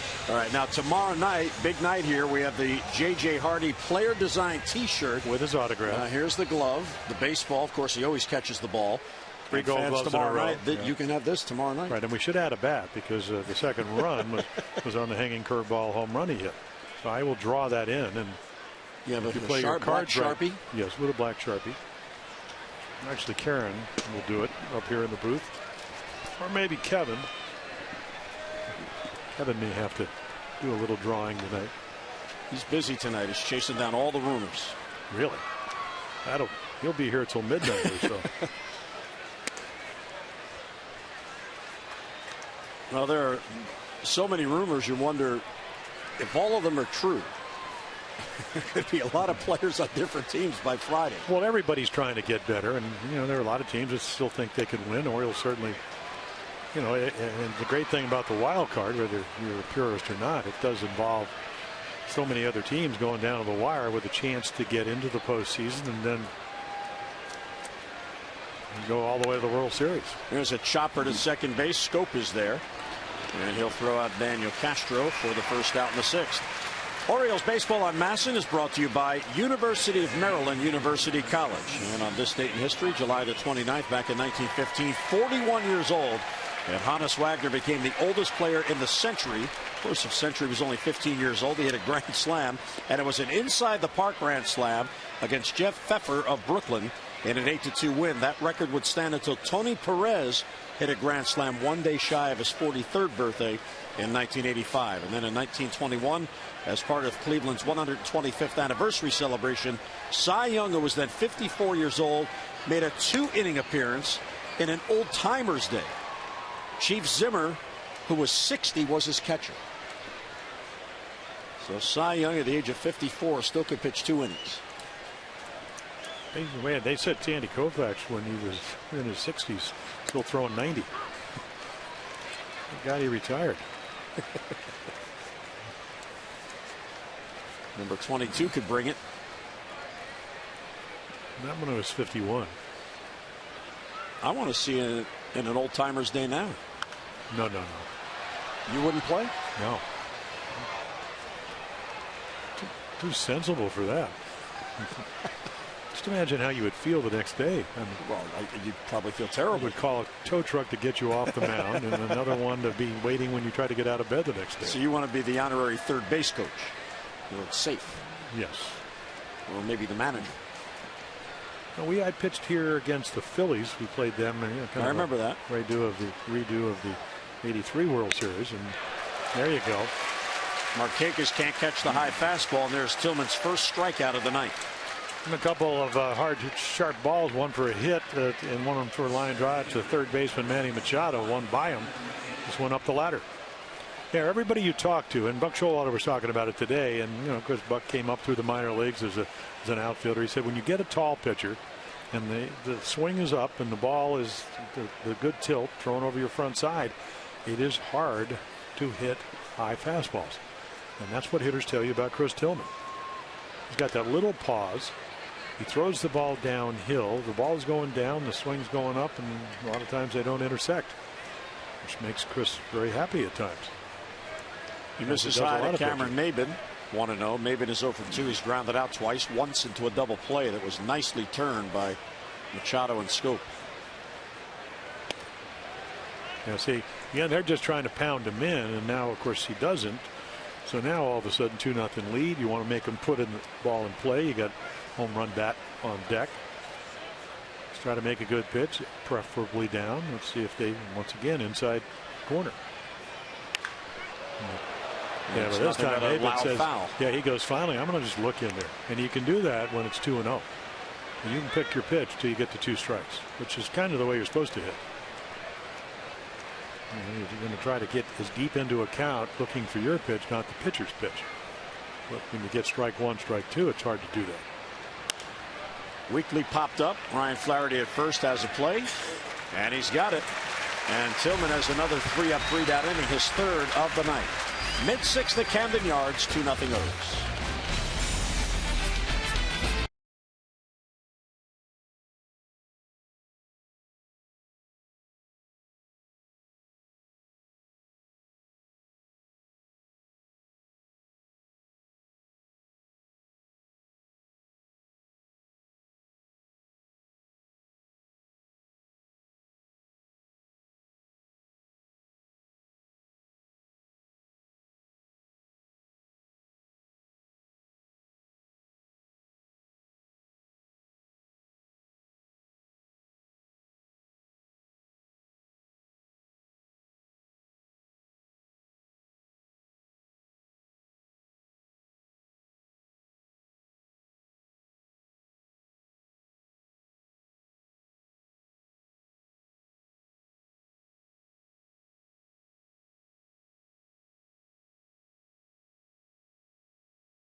All about the home run ball. Home run number 7. Jonathan Scope makes it 1-0, and then J.J. Hardy on the curveball stays up a little bit. He hits his 7th home run to make it 2-0. And then the best defense, the deflection. Nice play by J.J. Hardy. Nice stretch by Ryan Flaherty. And you could see him acknowledge that. So the superb little defense, couple double plays. Those are 15 minutes. Could save you 15% or more on car insurance. Visit Geico.com for a free rate quote. Chris Davis leads off. Wieters and Hardy will follow. Chris is 0 for 2.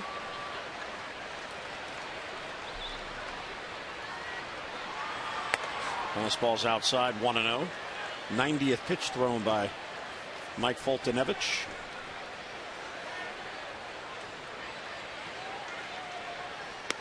Chris has 5 home runs and 13 RBIs since the All-Star break. He is really finding that stroke. Foltynewicz has 4 Ks. He has walked 2. He's allowed a couple of solo home runs.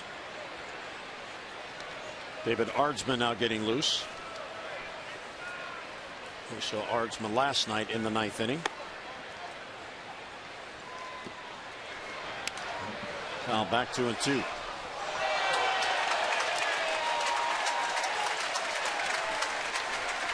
For 2 home runs, Foltynewicz has now allowed 10.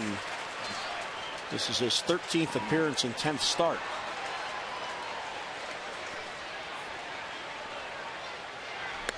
And he gets Davis. Good high heat. Yeah, it starts around being a strike, and then again, good movement up in the zone. That's what he does best. Fastball pitcher.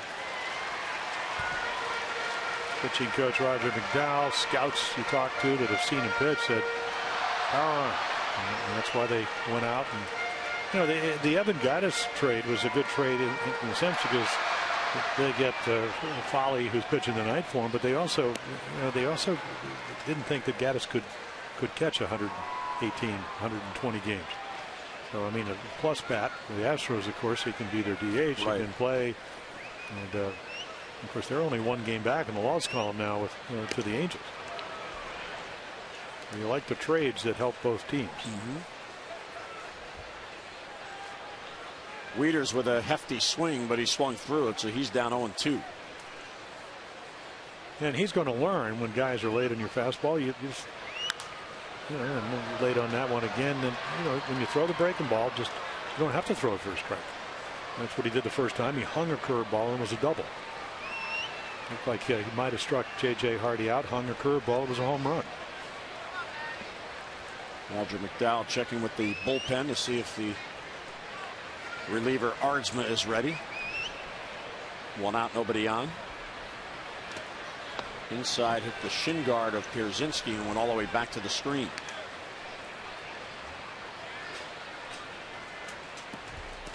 Very gentlemanly of Matt to help out, pick up the baseball.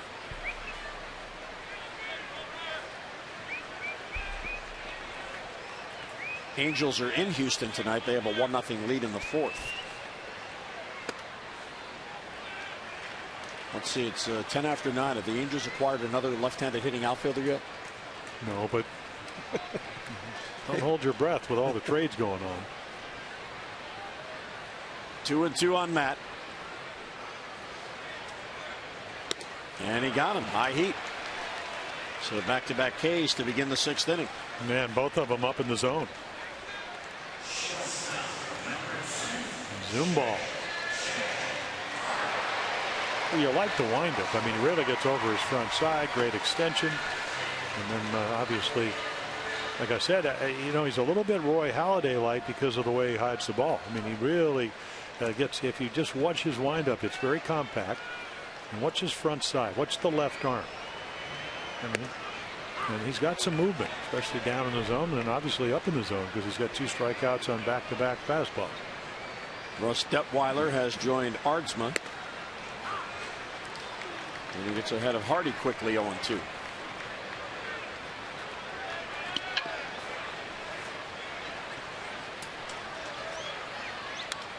Wow. Real good cut there. Yeah.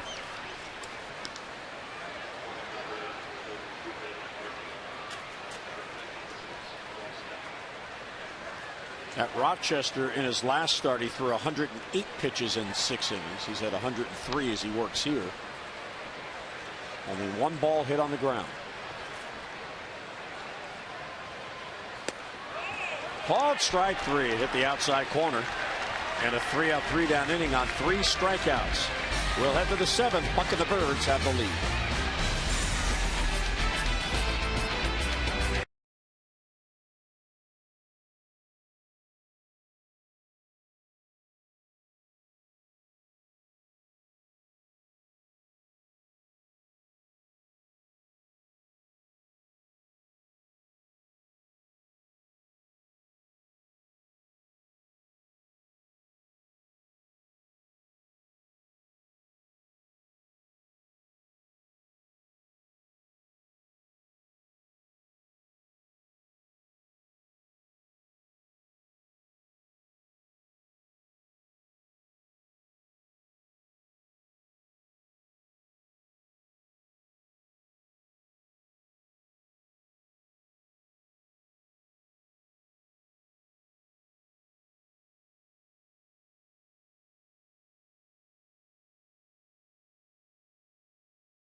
to you by the Maryland Fire Chiefs and Maryland State Firemen's Associations. Email mdfirevolunteer@gmail.com to volunteer with your local fire rescue and EMS. Well, the Flowers got plenty of water earlier. We had a 33-minute rain delay before the game. Rained most of the afternoon. A slight chance of proved to be realistic chance. Here's Chris Tillman, 67 pitches to get through his 6 innings. Yeah, very efficient. The double play certainly helped that. Here's Freddie Freeman. And he's really mixed. The amazing thing when you go back to Chris Tillman coming through the minor leaguers with Matt Wieters is that I don't know if he's ever pitched in the big leagues without Matt behind the plate. He's never called him off. Never. I'll take that back. He has pitched without Matt Wieters because of the injuries and all that. But whatever Matt puts down, they discuss, they communicate well, and he has used all his pitches tonight. There's a bouncer into the shift. Scope from right field. We'll throw out Freeman. Ooh, close sale, but Flaherty kept his foot on the bag, so 1 away here in the 7th. This copyrighted telecast is presented by authority of the Orioles and may not be reproduced or retransmitted in any form, and the accounts and descriptions of this game may not be disseminated without the express written consent of the Orioles. So 1 down, and here is Adonis Garcia coming up to face Tillman. Now, Caleb Joseph told us, Jim, when we were in New York last week, that he and Matt Wieters have a large part in planning the game plans against the opposing hitters. They are each in the meetings with Dom Chidi and Dave Wallace, and the coaches encourage their involvement. And the reason they're both in there is, let's say tonight, Matt Wieters has to come out in the 1st inning. Caleb has to know how they're going to attack it because he might be in there. But it's pretty liberal where Buck Showalter trusts his players and their input that they are part of the planning against the opposing team. And he got him on 3 pitches. Wow, what a pitch. Off speed, couldn't reach it. Well, you talked about how efficient he was through the first 6. They hadn't thrown a curveball since I think the 1st inning, and now here it is. So again, we know Garcia can hit the fastball. I mean, he hit a ball that short hopped Scope, hit it right on the nose. It was a very tough error, but hit it hard. He hit a double, hit a home run on balls away. And what does Chris Tillman do? It's the advantage pitch in the 3rd game. If you got your stuff going, you get to see what they do firsthand, not on film, and then react accordingly. Pierzynski, who's at the plate, is the only hitter who had ever faced Tillman prior to tonight. And the Orioles have never seen Fultonevich. Yeah, 286 with a home run off of Chris, and of course, what's his lifetime batting average? 281.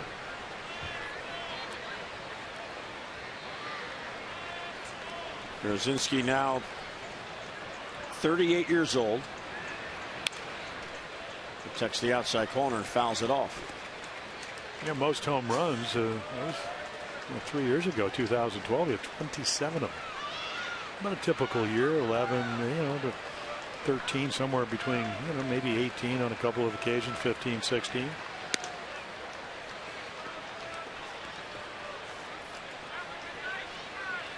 Tillman trying to win his 8th on the year and get back above 500 at 8-7. Well, it would be 6 in a row if he's able to win tonight.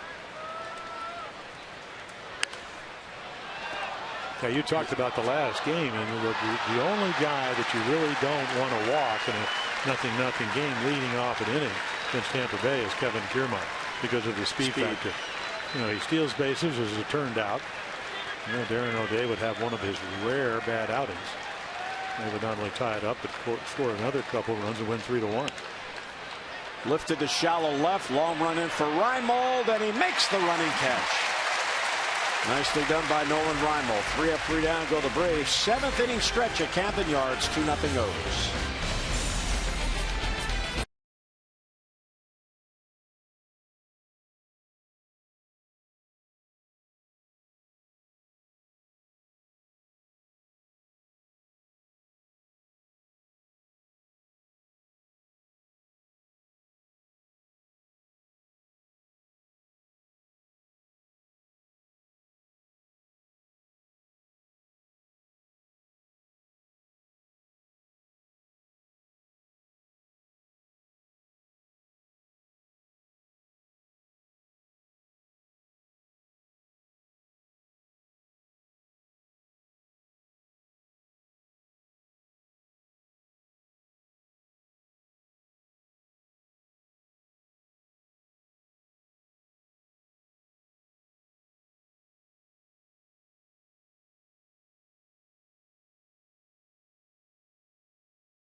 begin the final series on this homestand, a 4-game set against the Tigers. In game 1, Miguel Gonzalez will take them out against Alfredo Simon. Our coverage on MASN begins at 6:30 with those extra presented by Southwest, and then game coverage at 7 o'clock. We've got all the access you need right here on MASN. Well, there you go. Of course, the Tigers, Cespedes, again, one of those guys, because this is his last year of his deal, and he's been red hot. And then it's Simon now. It's not Simone. Buck Farmer, 0-2, a 9-point ERA. Then Sanchez, and if David Price is still a Tiger, you'll see him on Sunday. So, again, you always know how the Tigers, they can hit. And then you go back to the first game after the All-Star break. They roughed up the Orioles, and the Orioles won the next 2 just last week in Detroit. David Arzma comes on, and he threw the ball well last night. It was a game where he came in late in the ball game. Orioles leading 7-3. You see righties having trouble. Fastball, breaking ball.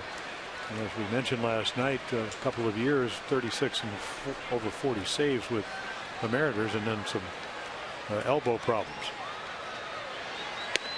And he gets ahead of Nolan Reimold 0-1. Flaherty on deck, and then Scope lowered third of the Orioles lineup. Nolan has popped up to first and drawn a walk.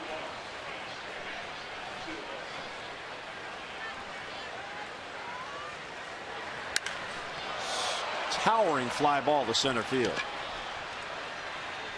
May have been waiting, and he's got it for the out, and 1 away. So there's Fulton Evage, and I tell you what, if you can come to Camden Yards, pitch 6 innings, and only give up 2 runs, and you're a young pitcher at 23, won't be 24 to October, you've done a nice job. I mean, only the fastball down the middle to Scope, who belted it, and then the breaking ball that he got up. So a lot of strikeouts, struck out the last 3 Orioles, and I was pretty impressed. I could see why they would try to get that arm, because we mentioned a former #1 draft choice. Flaherty pops it foul. That'll be in the stands. We keep talking about all kinds of trades, and Dan Duquette is on record. He's going to try to improve this ball club. Ryan Flaherty, there are a lot of hitters, probably 4 that come to mind that the Orioles can't wait to get to August. Flaherty in the eye numbers at 150, and then Parmalee at 130, and then Snyder at under 100 for the month of July. And that's why the runs at about 3.4 runs for the year. So everybody working hard to get better, but you just want this month to go, and hope you'll have a little bit better August. And Ryan is 0 for 2 tonight, so he's now 0 for his last 21. Even Jimmy Paredes, he's under 200 at 190 coming into tonight's game. So one of those months. And it wasn't only the batting average, it was the thing they did the best, which was the runner in scoring position number. I mean, obviously aberrationally high. Came into late August at 320. Still a very good number, second best in the American League.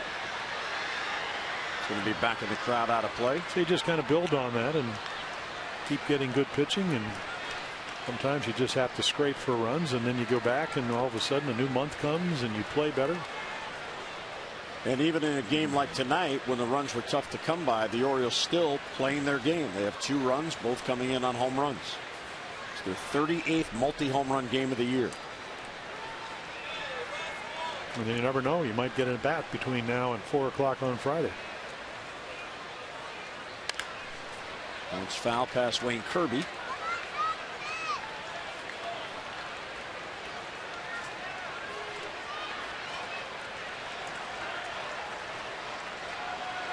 Arzma last night retired Machado, Paredes, and Jones on 2 pop-ups and a line drive to Freddie Freeman. He made all 3 putouts in that 9th inning with Arzma on the mound.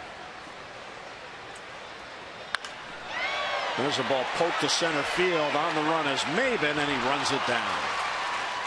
So Ryan hit it hard, nothing to show for it, and 2 away. Fans, tickets are on sale for the Orioles Hall of Fame luncheon, which will be Friday, August 14th. It begins at noon in the warehouse here at Oriole Park. The luncheon will honor Melvin Mora, Gary Renicky, John Lowenstein, and Fred Ullman Sr. before they're honored that evening during a special on-field ceremony prior to the Orioles game at 7:05. Now, tickets to the luncheon are available by calling 410-247-2703. For more information, visit Orioles.com, and that luncheon is always a lot of fun. Yeah, 4 integral parts of the Oriole organization, 3 on the field. And how about Melvin Moore? How about that smile? Yep. And I know you live somewhere. I'm sure you run into him. 2 miles. And of course, Gary Renicky and John Lowenstein. One of the reasons I ended up in the Hall of Fame is because of those guys. One of the great platoons the Orioles ever had. And then, of course, Renicky would end up playing regularly and hit close to a little bit shy of 30 home runs. But you could, between the two of them, they'd be right around 30 home runs every year. And good defensive players, great guys. And of course, John Lowenstein would broadcast here for what, 11, 12, 13 years. Brother Lowe never knew what was going to happen with John Lowenstein. That ball's to center field, and how about that? Last night, Artsma had 3 balls hit to the first baseman. Tonight, he has 3 balls hit to the center fielder. We'll head to the 8th with the O's in front.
It's Miller time, brought to you by Miller Lite, and it's all about Chris Tillman tonight, as he has been pitching well and he has been fielding his position well, getting over to first to cover there, gets the comebacker to get an easy out at first base, and then that time takes a base hit away.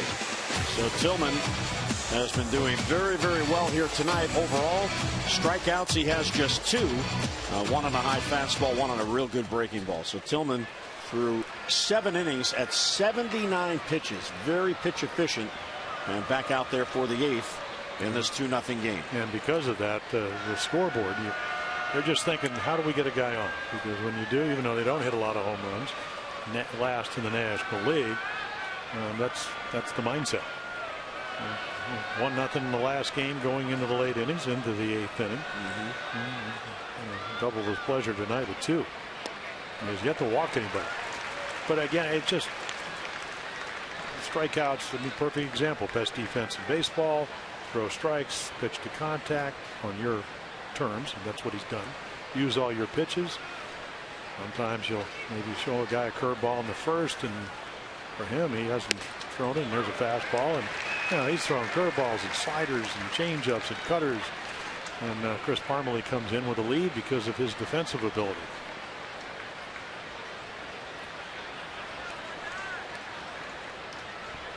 And the 1-2 pitch is outside. Yeah, Chris Parmelee is such a good first baseman that if, again, you could write your scenario and just say, I'm going to plug him in because he's going to help us win games with his glove. And you could just say, but just poof, you can hit. And all of a sudden, everything would be splendid. This is going to be a tough play. Matt Wieters turns and fires and got him in an eyelash. Yeah, I think that's going to be certainly contested. Simmons had his hand out going over the bag. I mean, Matt Wieters makes it very, very close. He goes a long way. You know, Chris Tillman just kind of falls over towards first a little bit. That's his normal delivery. And boy, I don't know if that's enough to change, but you can see Simmons with the hands out. So I would assume that they're going to ask for that play to be replayed. It's all, like we mentioned, that's all they're looking for. It starts out with a base runner. That's the way Monday night started when Garcia hits the home run, and what Adam Jones do? Infield hit and off Jim Johnson. So there has to be evidence that the call is wrong to change it. Bang bang play. You actually could see it both ways. Yeah, well, remember the old thing, and I was talking about it a couple weeks ago, and there is nothing. Remember how they used to always say tie goes to the runner? It's not in the rule book, is it? Is it just because umpires like runners better than pitchers? I don't know. I think the phraseology is a tie would go to a runner because if the throw doesn't beat the runner's safe. Okay.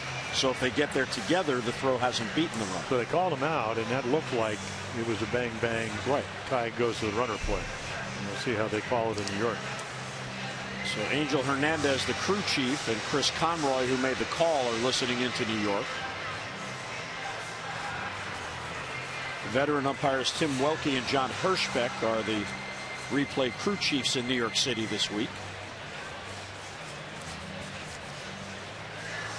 Of course, it's a big play because, as Jim mentions, if he's safe, the tying run comes to the plate.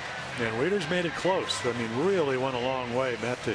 And then the spin throw and the accuracy of it. See, in that last replay we just saw there, sometimes when you lunge to the bag, you actually slow yourself down. So was the foot down on the bag, or was it still in the air as Parmalee caught it? Yeah, and the other thing is, and tell you how good the Orioles have been with leads after 7 innings, which is what they have now. The only time they lost was that first game down at Tampa Bay, and they had a 1-0 lead. So they're 42-1. And then a lead after 8 innings, they're 45-0. So you can know, number one, it's hard against any team to win late in the ball game, and I guess it's just really the way they interpret this. You know, it's funny with the throws seem like it got there at the same time. So if there has to be definitive evidence to overturn it, the out call probably goes. Well, the replay we saw with his foot coming down on the bag as he caught it. Boy, this is taking a real long time. And he's out. They uphold the call. And I bet the reasoning is because there was nothing that we saw that would change the outcome. He wasn't safe and they called him out. It was a tie or bang bang, and it looks like the ball arrived at the same time as the foot, and you put the first base umpire, and tonight that's Chris Conroy. They go with his ruling. So he wasn't wrong. I'm not sure he was right either, but that's the call he made, and it sticks. So that is a big play made by Wieters to keep the leadoff man off base as Peterson takes a strike. Peterson has lined out to third and flied out to right. And you thank your catcher for that play. Wieters' ability to pounce on and then make an accurate, strong throw. Well, last night Caleb made a nice throw on a bunt attempt. He got Jace Peterson, and tonight it's Wieters on a swinging bunt.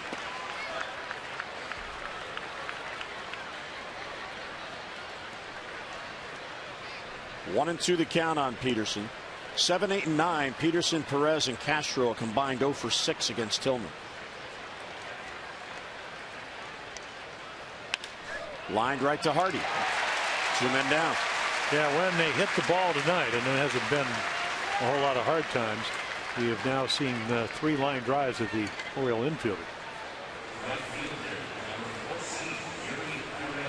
You know, those are the kind of balls. Some nights, you know, you get the ball up just a little bit. If it's a couple of steps right or left, it's into the outfield. Tonight they're at him. And that's why they call them the Atom balls, right at him. There have been 2 hit to Machado, and that one hit right at Hardy.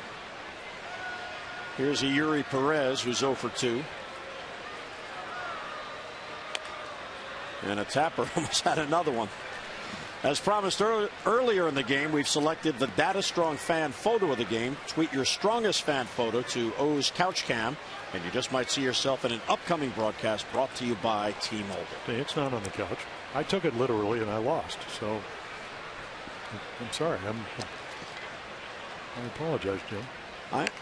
Here's a bunt. Manny was in tight. Barehanded pickup, throws, and he got him. Machado with another fine defensive play. Well, that's that infield base hit the other night. The anticipation, such an important part of defense. And boy, look at this play. So Machado gets his man. We head to the bottom of the 8th. Our Honda do-ups as the O's look for insurance. Coming up for the Birds will be Manny Machado, Jimmy Paredes, and Adam Jones.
.com at bat. It is the #1 app for live baseball. At bat is up to the moment at any moment with in-game highlights, live look-ins, replay reviews, radio broadcasts. You get StatCast and much more at MLB.com at bat for your smartphone or tablet.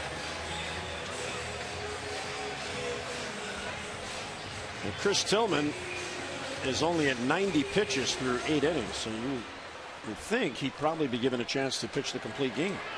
Yeah, and then of course you have one of the best closers in the bullpen, and I mean, you have so many options. That's a nice thing to do. In the old days, you would go out there if they got a man on, or maybe 2 guys on, then you're out. But now, you know, most managers like to, if they're going to bring somebody in, and start with a clean inning. But certainly capable. I mean, again, everything's working tonight. Manny takes a strike, and there is no activity behind Chris Tillman. The bullpen is quiet. Yeah, you get a lot of young pitchers that, because they don't pitch a lot of complete games.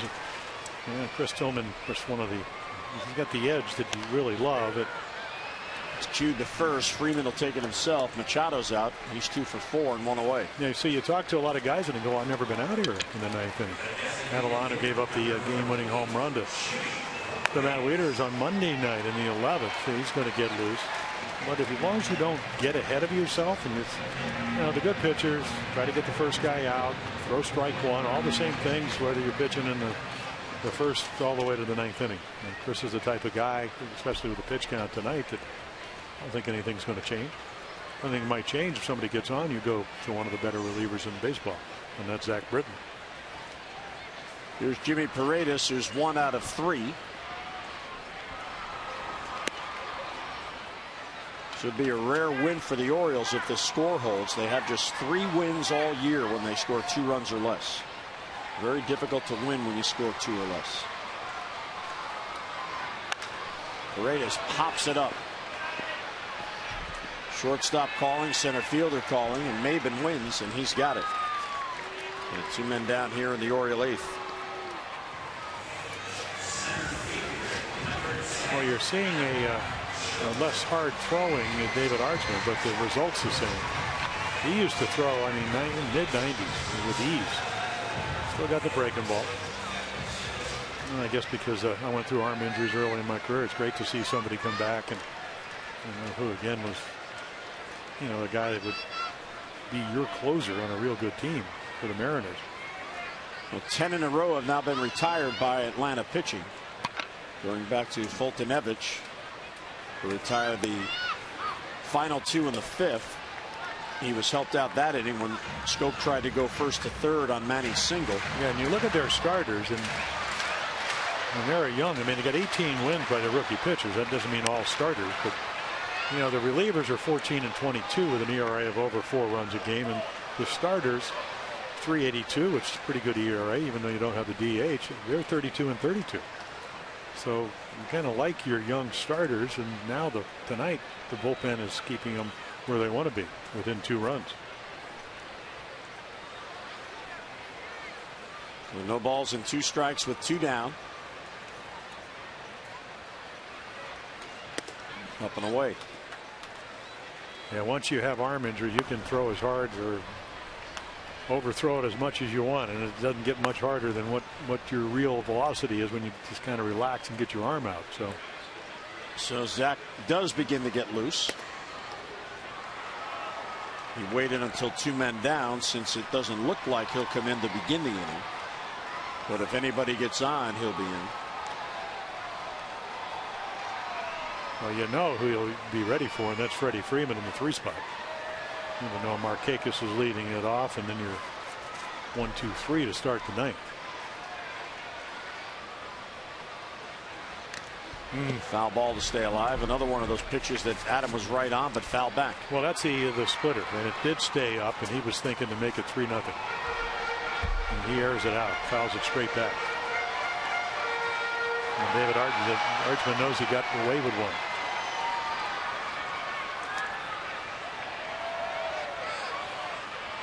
Well, 2-2 on Adam with 2 men down. And he got him off speed pitch, and Jones down on strikes. So the final 11 Orioles are retired by Atlanta pitching. Here we go. Tillman heading out for the 9th with a 2-0 lead.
By Southwest Airlines. Book your low fare now at southwest.com.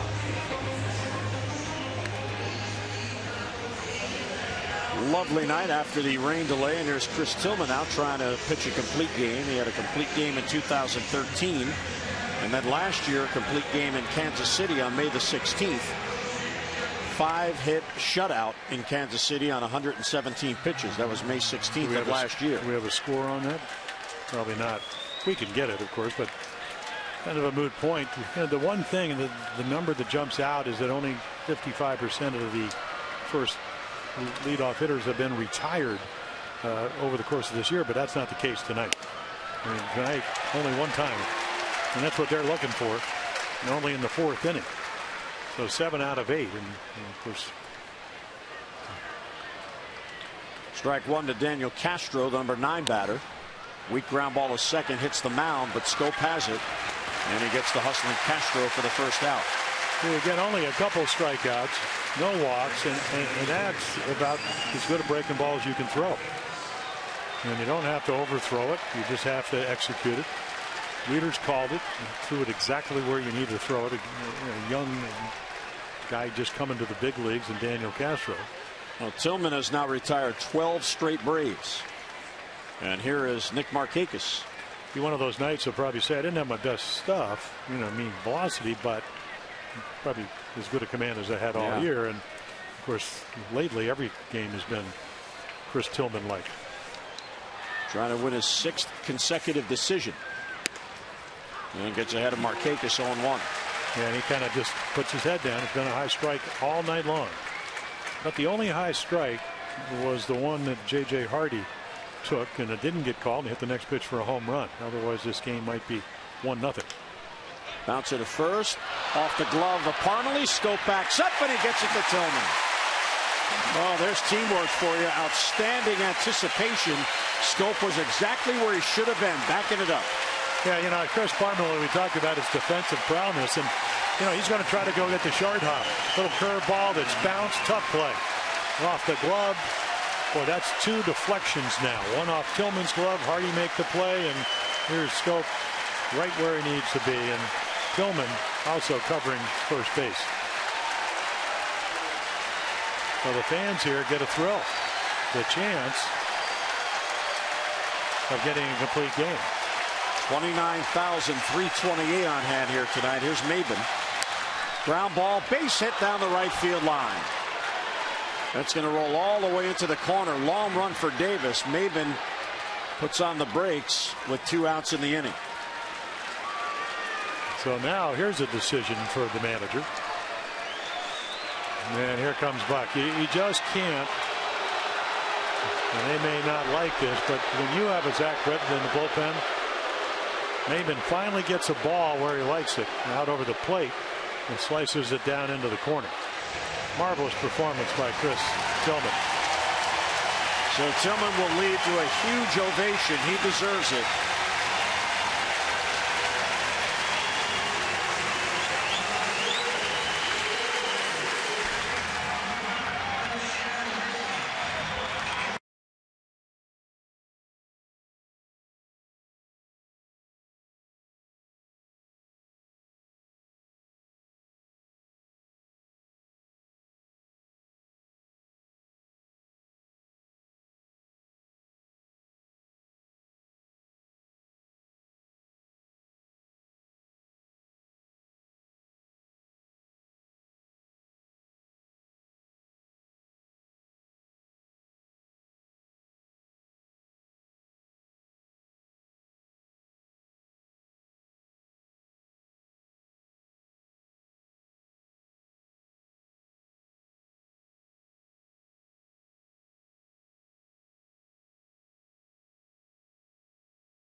Performance, 1 double away from pitching possibly a complete game. A lot of fastballs, mixed up the pitch as well. Threw them all strikes. Not a lot of strikeouts, but no walks. Look at the 95 pitches, 69 strikes. It's time for a little relief for your car too. Visit Jiffy Lube for regular oil changes and help prevent damage and wear to your engine. Jiffy Lube, drive in today. And Zach Britton throw a ground ball. Lefty's hitting 100 off of Zach Britton. That's why he's in here, folks. Not because if you're managing, you have to bring him in. He's that good. Now it's up to him to do the job. Right, especially when you got him up for Freeman. Yeah. And Buck had that in mind. And of course, the Garcia that waits on deck is the guy that hit the home run. It wasn't a horrible pitch the other night, and it was nothing ball game. And a strike called, one of the few low strikes tonight. And it's not that Freeman can't hit lefties. It's just when you look at, he's got 12 home runs, and 11 of them are against right-handed pitching. So you play percentage baseball, and I don't know if I can think of a better guy to bring in. Britton has been that good.